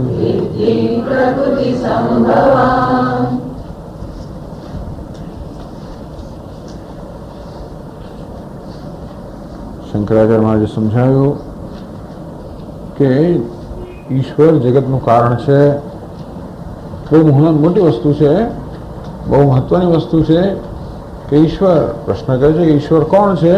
તો કે જગતનું કારણ છે. જગતનું સર્જન કરનાર, જગતનું પાલન કરનાર, જગતનો લય કરનાર. એટલું જ નહીં, પરંતુ ઈશ્વર જગતનું અભિન્ન નિમિત્ત ઉપાદાન કારણ છે. અર્થાત સર્જન કરનાર પણ એ છે અને ઉપાદાન એટલે કે સર્જન પણ એ છે. એટલે વારંવાર આ જે દર્શન છે કે ઈશ્વર, તો જ ઈશ્વરની અદ્વિતીયતા, ઈશ્વર એક અદ્વિતીય છે તો ત્યારે સિદ્ધ થાય જ્યારે સર્જન કરનાર પણ ઈશ્વર હોય અને સર્જન પણ ઈશ્વર હોય. જો સર્જન કરનાર સર્જન કરતા જુદા હોય તો પછી અદ્વૈત સિદ્ધ ના થાય. સર્જન કરનાર ઈશ્વર જુદા અને જેનું સર્જન જગત જુદું, તો બંને ભિન્ન થઈ ગયા, ભિન્ન સત્તાવાળા થઈ ગયા, તો એને અદ્વૈત ના કહેવાય. દ્વૈતનો અર્થ જે સ્વતંત્ર સત્તા ધરાવનારા છે. અદ્વૈતનો અર્થ એમ નહીં કે કોઈ પ્રકારનું જુદાપણું છે જ નહીં. અદ્વૈતનો અર્થ એટલો જ કે કોઈ પ્રકારની પારમાર્થિક સત્તા જુદી નથી, કે એમની સત્તા જુદી નથી, સત્તા એક જ છે. ભલે દેખાવ જુદો હોય, ભલે દેખાવના સ્તરે ભેદ હોય, પરંતુ સત્યના સ્તરે ભેદ ન હોય, નામ છે દ્વૈત. જ્યારે દેખાવના સ્તરે પણ ભેદ હોય અને સત્યના સ્તરે પણ ભેદ હોય, નામ છે દ્વૈત. એટલે આ એક મૂળભૂત દર્શન છે કે ઈશ્વર જગતનું અભિન્ન નિમિત્ત ઉપાદાન કારણ છે. એ જ સર્જન કરનાર છે, એ જ સર્જન છે અને તેથી એ જ છે. એટલે એ જ હું છું એ જેનું જ્ઞાન થવું જોઈએ. એટલે 7મા અધ્યાયની અંદર ભગવાને 9મા અધ્યાયમાં વાત કરેલી, પણ 7મા અધ્યાયમાં શરૂઆત કરી એની જગત ભગવાન કેવી રીતે જગતનું કારણ છે. તો એનું કારણ બતાવવા માટે ત્યાં આગળ કહેવામાં આવ્યું કે ઈશ્વર જાણે કે સીધે સીધું સર્જન નથી કરતો, પણ એની બે પ્રકૃતિ છે, અપરા પ્રકૃતિ અને પરા પ્રકૃતિ. એ દ્વારા ઈશ્વર જગતનું કારણ છે. એને જ ત્યાં આગળ અપરા અને પરા પ્રકૃતિ કહેવામાં આવે. આ અધ્યાયમાં અત્યારે એને ક્ષેત્ર અને ક્ષેત્રજ્ઞ કહેવામાં આવ્યું અને આ શ્લોકમાં એને પુરુષ અને પ્રકૃતિ એમ કહેવામાં આવે છે. તો પ્રકૃતિ પુરુષમ ચૈવ વિદ્ધિ અનાદિ ઉભોવપી. હે અર્જુન, આગળ 7મા અધ્યાયમાં જેની પરા અને અપરા પ્રકૃતિ એ પ્રકારે જેનું વર્ણન કરવામાં આવેલું, એને જે પુરુષ અને પ્રકૃતિ કહ્યા. પુરુષ શબ્દથી આપણને ચેતનનો ખ્યાલ આવે છે. પુરુષ એટલે કે ચેતન, પ્રકૃતિ એટલે કે જડ. આ બંને ચેતન અને જડ આ ઈશ્વરની પરમાત્માની શક્તિઓ છે. જાણે કે એવું શક્તિ શબ્દ વાપરવાનો હેતુ પણ એ કે પરમાત્મા સ્વતંત્ર નથી. બસ શબ્દો વાપરે, શક્તિ જ્યારે કહે ને ત્યારે પણ શક્તિનો અર્થ આમ કે મુખ્યત્વમાં શક્તિ નહીં સમજવાની. પણ શક્તિ ક્યારે પણ શક્તિમાનથી અલગ ના હોય. શક્તિમાન કરતા શક્તિનું સ્વતંત્ર અસ્તિત્વ ન હોય એ રીતે કહેવામાં આવે છે કે આ પુરુષ અને પ્રકૃતિ બંને ભગવાનની શક્તિઓ છે. અર્થાત પુરુષ એટલે જગતમાં જે ચેતનતા છે તે, પ્રકૃતિ એટલે જગતમાં જે જડતા છે, આમ સમગ્ર જગતમાં જડતા અને ચેતનતા આ બે તત્વ છે. આ ચેતનતા અને જડતા બંને પરમાત્મા સ્વતંત્ર નથી એવું કહેવા માટે બંનેને પરમાત્માની પ્રકૃતિ કહેવામાં આવે, પરમાત્માની શક્તિ કહેવામાં આવે. અથવા એ પરમાત્માથી ભિન્ન નથી. જે પુરુષ છે અર્થાત ચેતન છે એ પણ એ પરમાત્મા છે, જે પ્રકૃતિ છે જળ છે પણ પરમાત્મા છે. અને આગળ કહેવામાં આવશે કે આ બેના સંયોગથી જગતનું સર્જન થાય છે. એટલે ઘણી વાર આપણે કહ્યું તે પ્રમાણે આપણા પોતાના વ્યક્તિત્વમાં પણ પુરુષ અને પ્રકૃતિ આ બંને તત્વો વિદ્યમાન છે. જે ચેતનતા છે એ પુરુષને કારણે છે, ઉપાધિ એ પ્રકૃતિ છે. વિદ્ય અનાદિ ઉહોવપી, આ બંને અનાદિ છે. પ્રકૃતિ પણ અનાદિ છે. જો આદિ એટલે એનું પણ કારણ હોય તો પૂછવું પડે કે ભાઈ પ્રકૃતિનું કારણ વળી કયું, એનું કારણ વળી કયું. એટલે સર્વ કારણની પરંપરા અનંત આવે પ્રકૃતિથી. પ્રકૃતિ મૂળ કારણ છે, અનાદિ છે. પુરુષ અર્થાત પ્રકૃતિમાં પ્રતિબિંબ થયેલું ચૈતન્ય એ પુરુષ પણ અનાદિ છે. અને આ પ્રકૃતિ અને પુરુષ દ્વારા ઈશ્વર જગતનું કારણ બને છે. એવું કેમ કહ્યું? પરમ બ્રહ્મ એ પણ જગતનું મુખ્ય અર્થમાં કારણ નથી. મુખ્ય અર્થમાં જગતનું કરનાર, જગતનું પાલન કરનાર કે સર્જન કરનાર, પાલન કરનાર, સંહાર કરનાર નથી. અને છતાંય પણ છે. મુખ્ય અર્થમાં નથી એટલે કે ખરેખર પરમાત્મામાં કર્તૃત્વ એવું બધું નથી. નહીં તો પરમાત્મા વિકારી બની જાય અને તો મર્યાદિત બની જાય. તો ભાઈ જે કર્તૃત્વ છે એવું ક્યાં છે? એ એનામાં છે પણ શક્તિઓ દ્વારા. અહીં આપણે ગયા વખતે વિગતવાર ચર્ચા કરી કે પરમાત્મા જગતનું સર્જન કરે છે ખરા, પરંતુ સર્જન કરવામાં કશું કારણને ધ્યાનમાં રાખીને સર્જન કરે છે. જેમ કોઈ આર્કિટેક્ટ આપણે કોઈ મકાનનું સર્જન કરે ખરો, પરંતુ એ સર્જન કરવા માટે એનો જે ગ્રાહક છે એની ઈચ્છાને ધ્યાનમાં રાખીને એ સર્જન કરે. તો બે કારણો થયા મકાનના સર્જનમાં. એક તો પેલો આર્કિટેક્ટ કારણ થયો અને બીજું કારણ થયું ગ્રાહકની ઈચ્છા. તેમ આપણા શરીરનું સર્જન થયું, આમાં બે કારણો થયા. ઈશ્વર તો કારણ ખરો જ, કારણ કે એ આ સર્જન કરનાર છે, પરંતુ આ શરીરની આ પ્રકારની જે રચના છે એના માટે હું પણ કારણ છું મારા કર્મ દ્વારા. તે રીતે આ જગતના સર્જન માટે પણ આ બે પ્રકૃતિ જવાબદાર છે. એ દ્વારા ઈશ્વર કારણ બને છે, સ્વયં કે સાક્ષાત કારણ નથી. એટલા માટે જગતનું સર્જન કરવું, પાલન કરવું, લય કરો આ બધું પ્રકૃતિના સ્તરે કહેવામાં આવ્યું. તેથી ઈશ્વર આ બધા સ્વતંત્ર છે, નિર્લેપ છે, અસંગ છે એ પણ સિદ્ધ થાય. પણ તો ભાઈ તમે પ્રકૃતિને કારણ કેમ કહેતા નથી? ઈશ્વરને કેમ કારણ કર્યું? કે પ્રકૃતિ જળ છે એટલે સ્વતંત્ર રીતે એમનામાં સર્જન કરવાની શક્તિ નથી. ઈશ્વરની ચેતનતા જયારે પ્રાપ્ત થાય ત્યારે આ પ્રકૃતિ પણ કાર્યશીલ બની શકે. એના માટે પ્રકૃતિ જે કરે છે એમાં સ્વતંત્ર નથી. ઈશ્વરની ચેતનતા હોય, ઈશ્વરનો અનુગ્રહ હોય તો જ આ પ્રકૃતિ પણ પોતાનું કાર્ય કરી શકે. એ રીતે કહેવામાં આવ્યું કે ઈશ્વર આ જગતનું કારણ છે, પરમ બ્રહ્મ જગતનું કારણ છે. તો હવે આ શ્લોકના શબ્દો સમજાવે છે. 332 પાના પર ત્રીજા પેરેગ્રાફ છે. ચલો આપણે ભાષ્યમાં છે એ જ 332 પાના છે. સંસારસ્ય નિર્નિમિત્તત્વે અનિર્મોક્ષત્વ પ્રસંગાદ શાસ્ત્ર અનર્થક્ય પ્રસંગાદ બંધ મોક્ષ અભાવ પ્રસંગાચ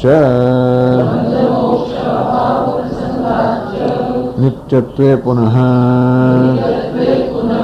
ઈશ્વરસ્ય પ્રકૃત્યોઃ સર્વમ એતદ ઉપપન્નમ ભવેત. આ તો કહ્યું કોઈ કેમ કહ્યું કે નહીં, પ્રકૃતિ જગતનું કારણ નથી, પરમાત્મા જ જગતનું કારણ છે. પરમાત્મા પ્રકૃતિનું પણ કારણ છે. આ પ્રકૃતિમાં પરમાત્માથી જન્મી એવું કેમ ના કહ્યું તો કે નહીં, પ્રકૃતિનો જન્મ કશામાં નથી. નહીં કારણ જો પરમાત્મા બધાનું કારણ હોત તો પછી પરમાત્માએ જગત આવું કેમ રચ્યું? એટલે પરમાત્માએ રચન રચવા માટે પણ કશું કારણ હોવું જોઈએ. એવું કારણ ન હોત, આપણું કર્મ વગેરે કારણ જો હોતો જ નહીં અને પરમાત્મા એમને જ જગત રચ્યું હોત તો પછી આપણે પ્રશ્ન કરો કે આવું કેમ રચ્યું? આ તો અત્યારે ઉત્તર મળે કે ભાઈ તમારું નસીબ એવું કહે ને આપણને, અમને આવું કેમ તો કે તમારું નસીબ અર્થાત પ્રારબ્ધ એટલે કે આપણા ભૂતકાળના કર્મ, તો એને કારણે આપણને આ દેહને આપણી પરિસ્થિતિ પ્રાપ્ત થઈ એવું કહેવાય. આ તો સમજાવવા માટે છે એટલે પછી આપણે માથું નહીં કર્યું અરે મારું નસીબ જ આવે એવું કહેવાની જરૂર નથી, એટલામાં નથી કહેવામાં આવતું. પણ ટૂંકમાં કોઈ નિમિત્ત વગર સર્જન થતું નથી. સર્જન કરવામાં કંઈક નિમિત્ત હોય છે, એ નિમિત્તનું નામ જ પ્રકૃતિ કહ્યું આગળ. સંસારસ્ય નિર્નિમિત્તત્વે અનિર્મોક્ષત્વ પ્રસંગાત. કારણ કે જો ભગવાને કોઈ નિમિત્ત વગર બધાને બંધનમાં નાખ્યા હોય તો પછી બહુ પ્રયત્ન કર્યા પછી મોક્ષ પ્રાપ્ત કરી વળી કોઈ નિમિત્ત વગર બંધનમાં નાખી દે એવું થાય ને પાછું. બંધનમાં નાખવા માટે જો એની પાસે કોઈ નિમિત્ત હોત જ નહીં તો પછી અત્યારે તો અજ્ઞાન નિમિત્ત છે. હું કેમ બંધનમાં છું? અજ્ઞાનને કારણે. અને અજ્ઞાન દૂર થાય તો મુક્ત થઈ જાઉં, એ નિમિત્ત દૂર થઈ જાય તો બંધન પણ દૂર થઈ જાય. પણ હું બંધનમાં છું એનું કોઈ કારણ જ જો ના હોય તો હું પ્રયત્ન કરીને મુક્ત થવું વળી પાછા ઈશ્વર બંધનમાં નાખી શકે એટલે મોક્ષ ના મળી શકે. એ સિવાય જો આ સર્જન પહેલા કશું હોય જ નહીં ત્યાં બંધ મોક્ષ કશું જ ના હોય તો બંધ મોક્ષ ઉત્પન્ન ક્યાંથી થાય? એટલે આ બધા ઘણા બધા પ્રશ્નો આવે. શાસ્ત્રાણ શક્ય પ્રસંગાત, શાસ્ત્રમાં તો મોક્ષની વાત કરે છે, એ મોક્ષ હોય જ નહીં તો પછી અનર્થક બની જાય. મોક્ષ અભાવ પ્રસંગાત છે, ગમે તેમ બંધન આવી જતું હોય તો મોક્ષ પ્રાપ્ત ન થાય. અને ઈશ્વરમાં પછી તો કેવો બને? પક્ષપાતી કહેવાય. એને એક જણ આવો બનાવ્યો બીજાને પેલો બનાવ્યો એવા ઈશ્વરને પ્રાપ્ત કરે તો મોક્ષ ના મળે. એટલે પક્ષપાતી થઈ જાય, ક્રૂર થઈ જાય, કોઈને દુઃખી કર્યા જગતમાં. નિત્યત્વે પણ આ પ્રકૃતિ નિત્ય હોય અર્થાત ઈશ્વર જ્યારે પણ રચના કરે તેની પાસે કંઈ કારણ હોય. ઈશ્વરસ્ય પ્રકૃતિ હોય નિત્યત્વે સર્વમેત ઉપન્નમ ભવેત. પણ ઈશ્વરની આ પ્રકૃતિ પણ છે, નિત્ય છે, એ પણ અનાદિ છે, એ જગતનું મુખ્ય અર્થમાં કારણ છે. તો પછી આ જે છે બરાબર સમજાવી શકાય.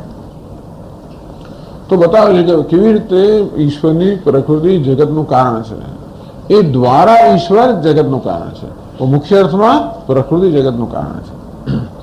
ઘણી વખત બે ભાઈઓ હોય ને તો એવું થતું હોય છે, તો નાનો ભાઈ જરા વધારે ચાલાક હોય ને મોટો ભાઈ થોડો ઓછો હોય ચાલાક. એટલે નાનો ભાઈ પેલા થોડું સળી કરે પાછળ, જે પપ્પાને કહે આ સિનેમા જોવા જવું છે, તો પપ્પા ગુસ્સે થાય તો બે લાફા ખાવા પછી બંને મોકલે. પણ છેલ્લો આમ પાછળની સળી કરતા હોય છે. એટલે પ્રત્યક્ષ કોણે માંગણી કરી છે તો પેલા મોટા માંગે એટલે એને પડે. એક પ્રત્યક્ષ કારણ છે, બીજું પરોક્ષ કારણ છે. તેમ પ્રકૃતિ પ્રત્યક્ષ કારણ છે અને આ પરમાત્મા પરોક્ષ કારણ છે. ટૂંકમાં એ પ્રકૃતિને સત્તા પ્રદાન કરવા દ્વારા કારણ છે તો પ્રત્યક્ષ કારણ હશે. એવું બે કારણો ઘણી વાર હોય છે. બહારથી કંઈક થતું હોય ને અંદરથી બીજું કંઈક હોય કારણ પાસે. અત્યારે તો હિન્દુસ્તાનમાં એ ચાલી રહ્યું છે તો બે શું અનેક ધક્કા ક્યાંનું ક્યાંય જાય કોઈ જટિલતા ખબર જ ના પડે. બસ શું ચાલી રહ્યું છે એ જટિલતા ખબર ના પડે. નાટક જો ચાલતું હોય દુનિયાની અંદર તો ભલભલા લોકો ક્યાંય પાછા પડી જાય. પેલા નાટકના રચનારાઓ ને બધા કાલિદાસ ને બધા લોકો વેદવ્યાસ પણ, આમ તો વેદવ્યાસ ભગવાને મહાભારતની રચના કરી એમને જેવી જટિલ રચના કોઈ નહીં કરી હોય કદાચ, એ પણ છત થઈ જાય. ત્યારે આપણે ત્યાં જે નાટક ચાલે એ જોઈએ તો વેદવ્યાસ ભગવાન પણ મહાભારત કરતા પણ ચડી જાય છે. મહાભારત આપણું એક પ્રત્યક્ષ અને બીજું પરોક્ષ. હવે કહે છે કેવી રીતે પ્રકૃતિ જગતનું સર્જન કરે છે, આગળ ભાષ્યમાં સમજાવે છે. હવે શ્લોક સમજાવે છે બીજી પંક્તિથી. કથમ વિકારાંશ્ચ ગુણાંશ્ચૈવ વક્ષ્યમાણાન વિકારાન બુદ્ધ્યાદિદેહેન્દ્રિયાંતાન ગુણાંશ્ચ સુખ દુઃખ મોહ પ્રત્યાકાર પરિણતાન વિદ્ધિ જાનેહિ प्रकृति संभवान् प्रकृतिः ईश्वरस्य विकार कारण शक्तिः त्रिगुणात्मिका माया सा संभवो येषां विकाराणां गुणानां च तान् विकारान् गुणांश्च विद्धि प्रकृति संभवान् प्रकृति परिणामान्। तो पुरुष અને પ્રકૃતિ બંને આ પરમાત્માની શક્તિઓ ગણવામાં આવે તો પ્રકૃતિ શું કરે છે અને પુરુષ શું કરે છે એ બંને મળીને કેવી રીતે આ સંસારનું કે જગતનું કારણ બને છે એ આ શ્લોકોમાં સમજાવે છે. તો કેવું વિકારાંશ ગુણાંશ વિદ્ધિ પ્રકૃતિ સંભવાન. આ જે વિકાર અને ગુણો છે એ પ્રકૃતિ પુરુષ અને પ્રકૃતિમાં જે પ્રકૃતિ તત્વ છે એમાંથી આ વિકાર અને ગુણોનું સર્જન થાય છે. વિકાર કોને કહેવાય અને ગુણ કોને કહેવાય સમજાવે છે. વિકારાંશ ગુણાંશ વક્ષ્યમાણ આગળ જેને કહેવામાં આવશે પછીના શ્લોકમાં વિકારાન બુદ્ધ્યાદિ દેહેન્દ્રિયાંતાન. વિકાર એટલે આ વિકાર અને ગુણ. તો આ વિકારો અહીંયા કહેવામાં આવે કે પ્રકૃતિમાંથી બનેલી આપણે ઉપાધિ દેહ બુદ્ધ્યાદિ દેહેન્દ્રિયાંતાન બુદ્ધિથી મળીને દેહ ઇન્દ્રિય સુધીના જે બધા વિકાર છે સમષ્ટિ સ્તરે પણ મહાન મહત્તત્વ અહંકાર પંચ તન્માત્રાણી આ બધા વિકાર છે બધા. અથવા આપણા વ્યક્તિગત સ્તર પર આપણી બુદ્ધિ મન ઇન્દ્રિયો આ દેહ આ બધા છે વિકાર છે. તો બધું પ્રકૃતિથી સર્જાયેલું છે. ટૂંકમાં પ્રકૃતિ એટલે કે એમણે કહ્યું પ્રકૃતિ કોને કહેવાય ઈશ્વર છે વિકાર કારણ શક્તિ. આ ઈશ્વરમાં વિકારની શક્તિ છે. ઈશ્વર સ્વયં નિર્વિકાર છે છતાં પણ વિકાર ઉત્પન્ન કરવાની જ્યાં શક્તિ ના હોય એનામાં. આ છે તો બહુ રહસ્યવાળી વાત. ટૂંકમાં મગજમાં આવે એવું નથી. ઈશ્વર સ્વયં નિર્વિકાર છે. આ જગતનું તત્વ નિર્વિકાર છે અને છતાં જગતમાં સર્વત્ર વિકાર આવ્યા ક્યાંથી? મૂળ કારણ તો એક જ છે અને છે પરમ બ્રહ્મ કે પરમાત્મા સ્વયં નિર્વિકાર છે. અર્થાત એમાં વિકારની કોઈ ક્ષમતા નથી કે વિકારની કોઈ સંભાવના નથી. પણ જગતમાં જ્યાં જોઈએ વિકાર આપણે વિકાર એટલે કે પરિવર્તન એ જ જણાય છે કે આવ્યું ક્યાંથી? આપણે પૂછીએ કે રજ્જુ છે દોરડાનો ટુકડો છે એમાં તો સાપનો એક લેશ માત્ર તો સાપ આવ્યો ક્યાંથી? છે બધી છીપોલી એમાં તો કઈ નથી એનું કોઈ મૂલ્ય નથી અને ત્યાં ચાંદી આવી ક્યાંથી? એટલે જાણે કે છીપોલીમાં ચાંદી નામનો વિકાર ઉત્પન્ન કરવાની શક્તિ ના હોય.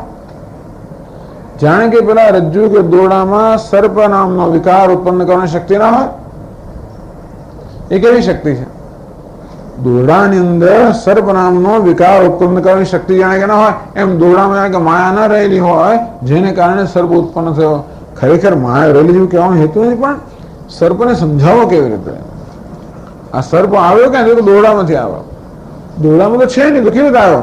એટલે કે દોરડામાં રહેલી માયામાંથી સર્પનું સર્જન થયું એવું કહેવાય. જે વસ્તુ સમજાવી ન શકીએ એની સમજ આપવા માટે પછી આ પ્રકારનો શબ્દ પ્રયોગ કર્યો કે દોરડામાં રહેલી માયાથી સર્પનું સર્જન થયું. તે જ રીતે પરમાત્મા એટલે પરમ બ્રહ્મા સ્વયં નિર્વિકાર છે નિર્ગુણ છે એક છે અદ્વિતીય. તો